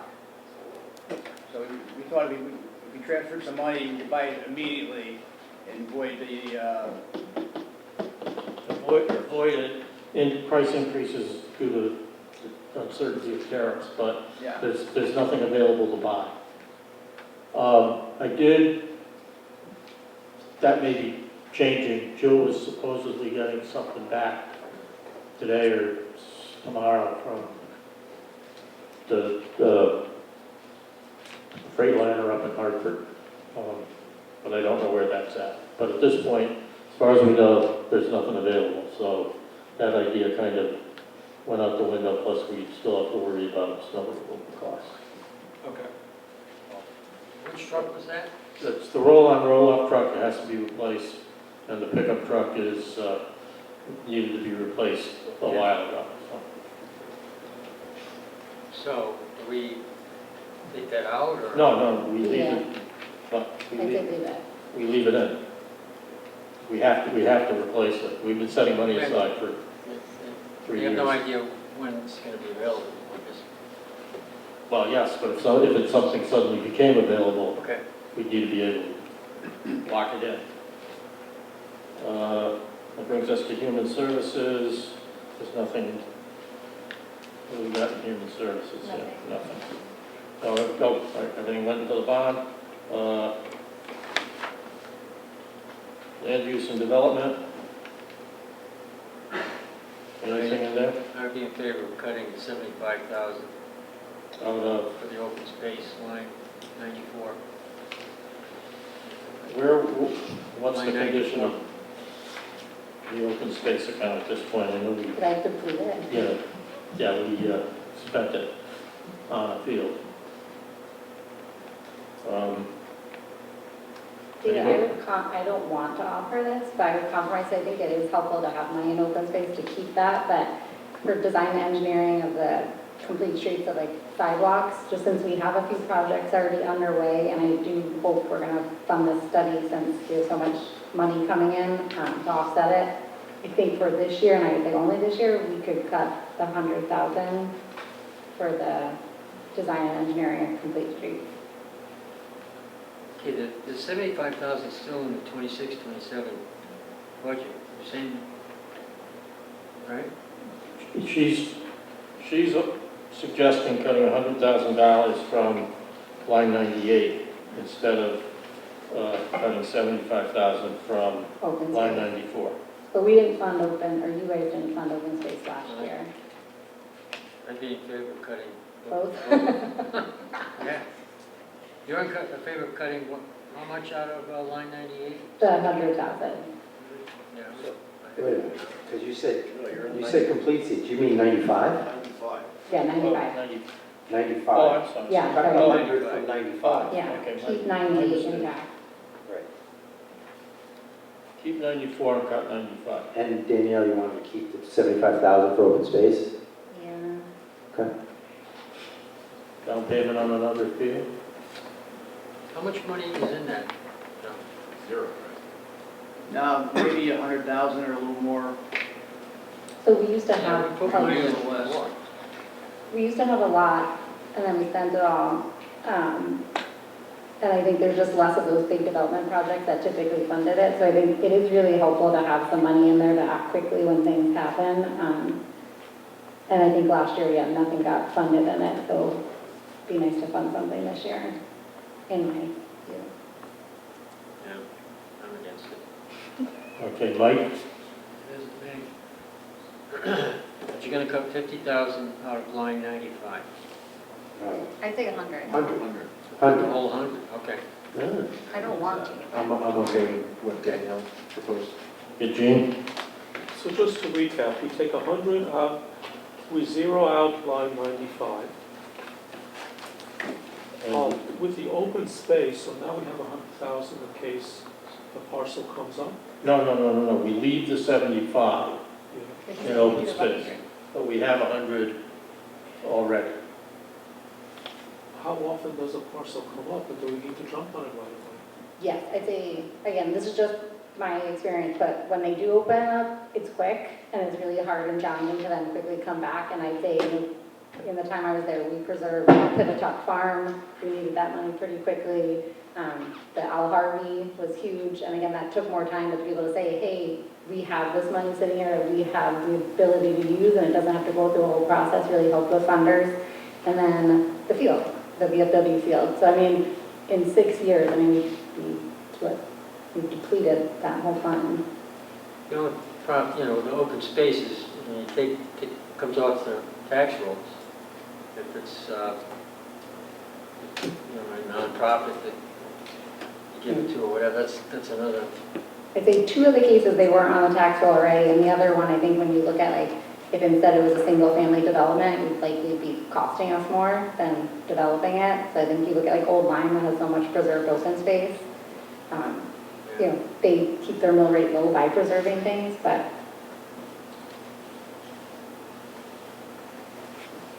I know we have to make hard cuts. So. Okay, so Gene? All right, so we zero out 95, and what are we doing with 98? No, not 98, we leave 94 alone, and we zero out 95. Okay. Paul? I'm good with that, but I also want to look at the Safe Streets for All. And isn't that, now I don't understand how sometimes this accounting works. Okay, before we do that. I'm okay with those 2. Okay, so Jim? Done. Okay. All right, Paul? You want to I do? have a note here that there was a grant for 280. Yeah. Yeah. And so then there's the balance, but we still have to show 350? Yeah, but the offset, the 280 grant funding is down in line 135. Oh, so it's there? Yes. Okay, So it's- all right. So the net number you're asking for is 70 for that project. Okay. All right, well, that makes sense, obviously. That's a better You pay deal. 70 to And get. this is really kind of a gateway to a lot more funding. Yeah, no, it makes sense. If I can, if 280 costs me 70, I think that's pretty good. That was just my question. Okay, the next is the planning department, which moved. So that brings us to the climate change task force. There's nothing, no request there. We already did, well, What line you on there? I'm now on page 37. Yeah. Outside agencies, 116, the Pawcatuck Neighborhood Center parking lot. I would I eliminate that. I actually agree with David on this one. I would move that we, have whoever the liaison is for outside agencies that involve. And then also DPW maybe liaison, whoever that is, to get together with also the police. I think everybody needs to sit down and relook at this. Just, it is our property, but I just read that number is really high, and I don't think the DPW and the police have been as involved as they could be to really I agree. see how to bring that down. It's not critical. Well, I didn't, the discussion last week, I thought was, ended up with the impression that it's not a fully developed idea. Right, that there've been discussion about the town doing the work versus having a contractor do it. And so what are you suggesting, how much are you suggesting cutting here, Danielle? All of it? For now. Okay. So David, Chris? I think we gotta go start over. I would put at least 100,000 in it, just so we have something to put towards this project. Mike? Yeah, I think that's a good idea, putting something towards the project for now. It sounds like inevitably something needs to be done there. Gene? I zeroed out for now. We're really under pressure to find cuts, and it's a nice to have rather than a must have. And when the discussion came up before, someone mentioned using gravel rather than paving. I think if that lot is going to be used for older people, that's really dangerous. So if we're going to do it, we should study it and then do it right. But for now, I would vote against any money being devoted. Yeah, I zeroed out also because I think Danielle's right. Her suggestion is good, and let's learn more about this and really see what capacity our Public Works Department really has, what appetite they have for this. Okay, but my only question is, do we need any money to study it? Well, I think they already funded Trenzia, right? So I mean, they had some money to start this. They did, they had a design done, but I don't know that any of us are really convinced it's the right design. So you might have to go back and start again.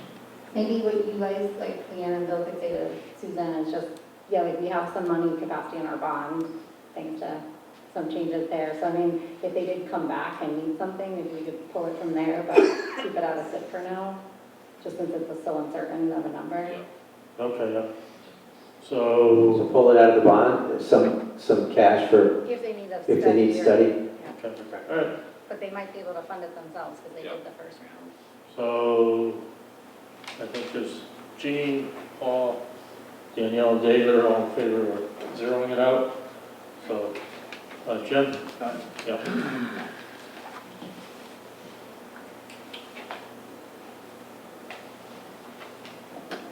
And then, I'm sorry, I missed one other cut, Okay, where? but I don't know if you guys have, Where? back up at the field building in Public Works.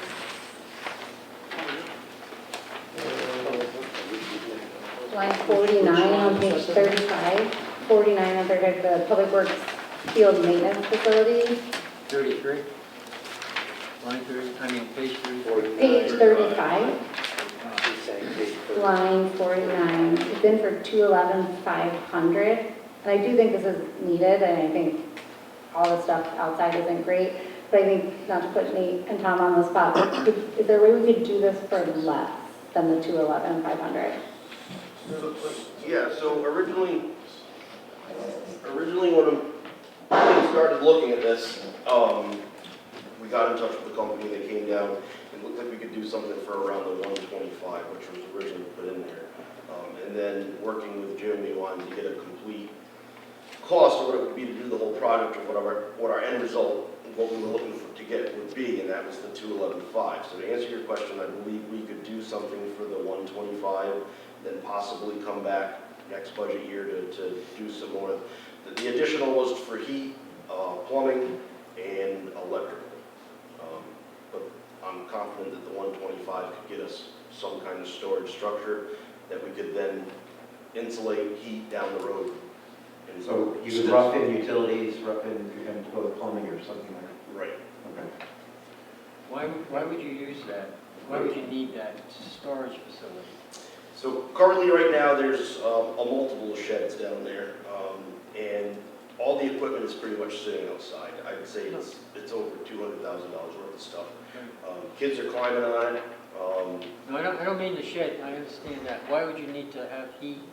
Oh, so the heat would be to store some of our stuff that takes up space at our garage facility, at the highway garage, like the street sweeper, the field turf sprayer, all the stuff that can't freeze.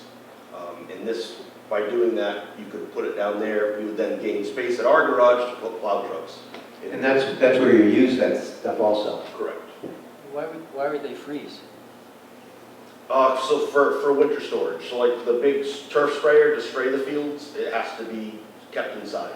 And currently now it's at our highway garage, which is taking up a bay that a plow truck could essentially be in. So adding this facility down at the athletic fields, it could stay down there and be safe. I get that, but like, I have some equipment too, I keep it in my garage, it's not heated. I mean, I'm just wondering why.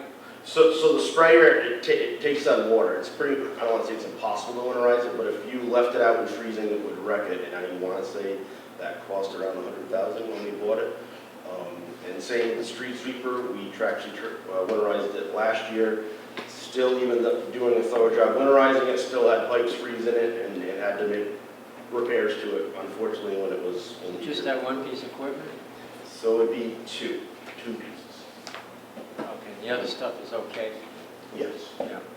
I think the answer, David, is they have water tanks that carry water. Couldn't you drain the water? Well, I think he's told us that they tried to, and they had problems even so. And you might get an event that happens on the road that we have to take the street sweeper out of storage, go out, do it, clear up and clean up, and then put it back, re-winterize it every time that we do that. So we try to avoid that now and keeping it in our facility, but it takes up more space than we can. That adds about $100,000 to the price. Yes, that was for electrical. I believe it was for insulated garage doors, insulating the actual structure, and putting plumbing. To give them a bathroom. They don't have a real, there is the bathroom down there, but it's shut down, I'd say 6 months out of the year. So, 125. 25 for this year. What's that? I'm sorry? Yeah, so You we could- could cut like. 125, you could build the building and then come back next year and put the nice to have in it. I So, like it. so what's how much are we taking off then? $86,500. Okay. Thank you, Jim. Okay, so now we go back to page 36, and where did we leave off? I think we were done. 41? What was that, Chris? Page 37. 37. Oh, okay, we're almost done. Outside agencies. And where were we in outside agencies? I lost my place. I guess We it's, just talked about the parking lot yeah, line. it's Oh, okay, so we got it down. ambulances, the two ambulances are done. Page 41. Page 40, 37, We probably have different numbers than you. Yeah, we just have the two ambulances left. okay, right, so line 127 and 128. Okay. Are we, I would leave these. Chris? Leave these. David? Yeah, let's see, which line is it again? Page- 128. 127 and 128 is what we're looking at. Okay. How about if we just did one ambulance replacement?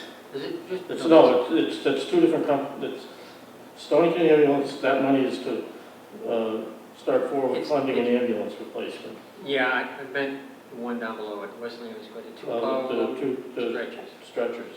Buy one instead of two? Yeah. So that's where you're at, Mike. I support the full request. Gene?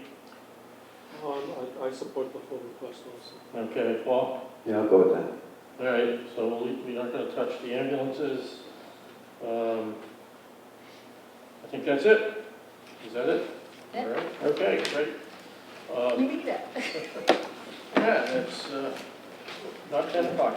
Okay, so, Thank you. Have a good night. right, yeah, no, thank all of you Thank you, guys. guys. And thank everybody from the town who stayed for the entire show. Steve, that brings us to, we don't have anything to discuss about the calendar, right? We're back here tomorrow. We'll see the school department and no correspondence. There was correspondence. Oh, there was I correspondence. sent out an email that I got this afternoon from Bill Smith supporting keep funding the libraries at 3%, for the Noe Community Library. Oh, okay. I guess I missed that. Okay, so can I get a motion? Oops, you all set? Before we adjourn, can I get an updated number, Jim, for Oh, right. general government and capital improvements?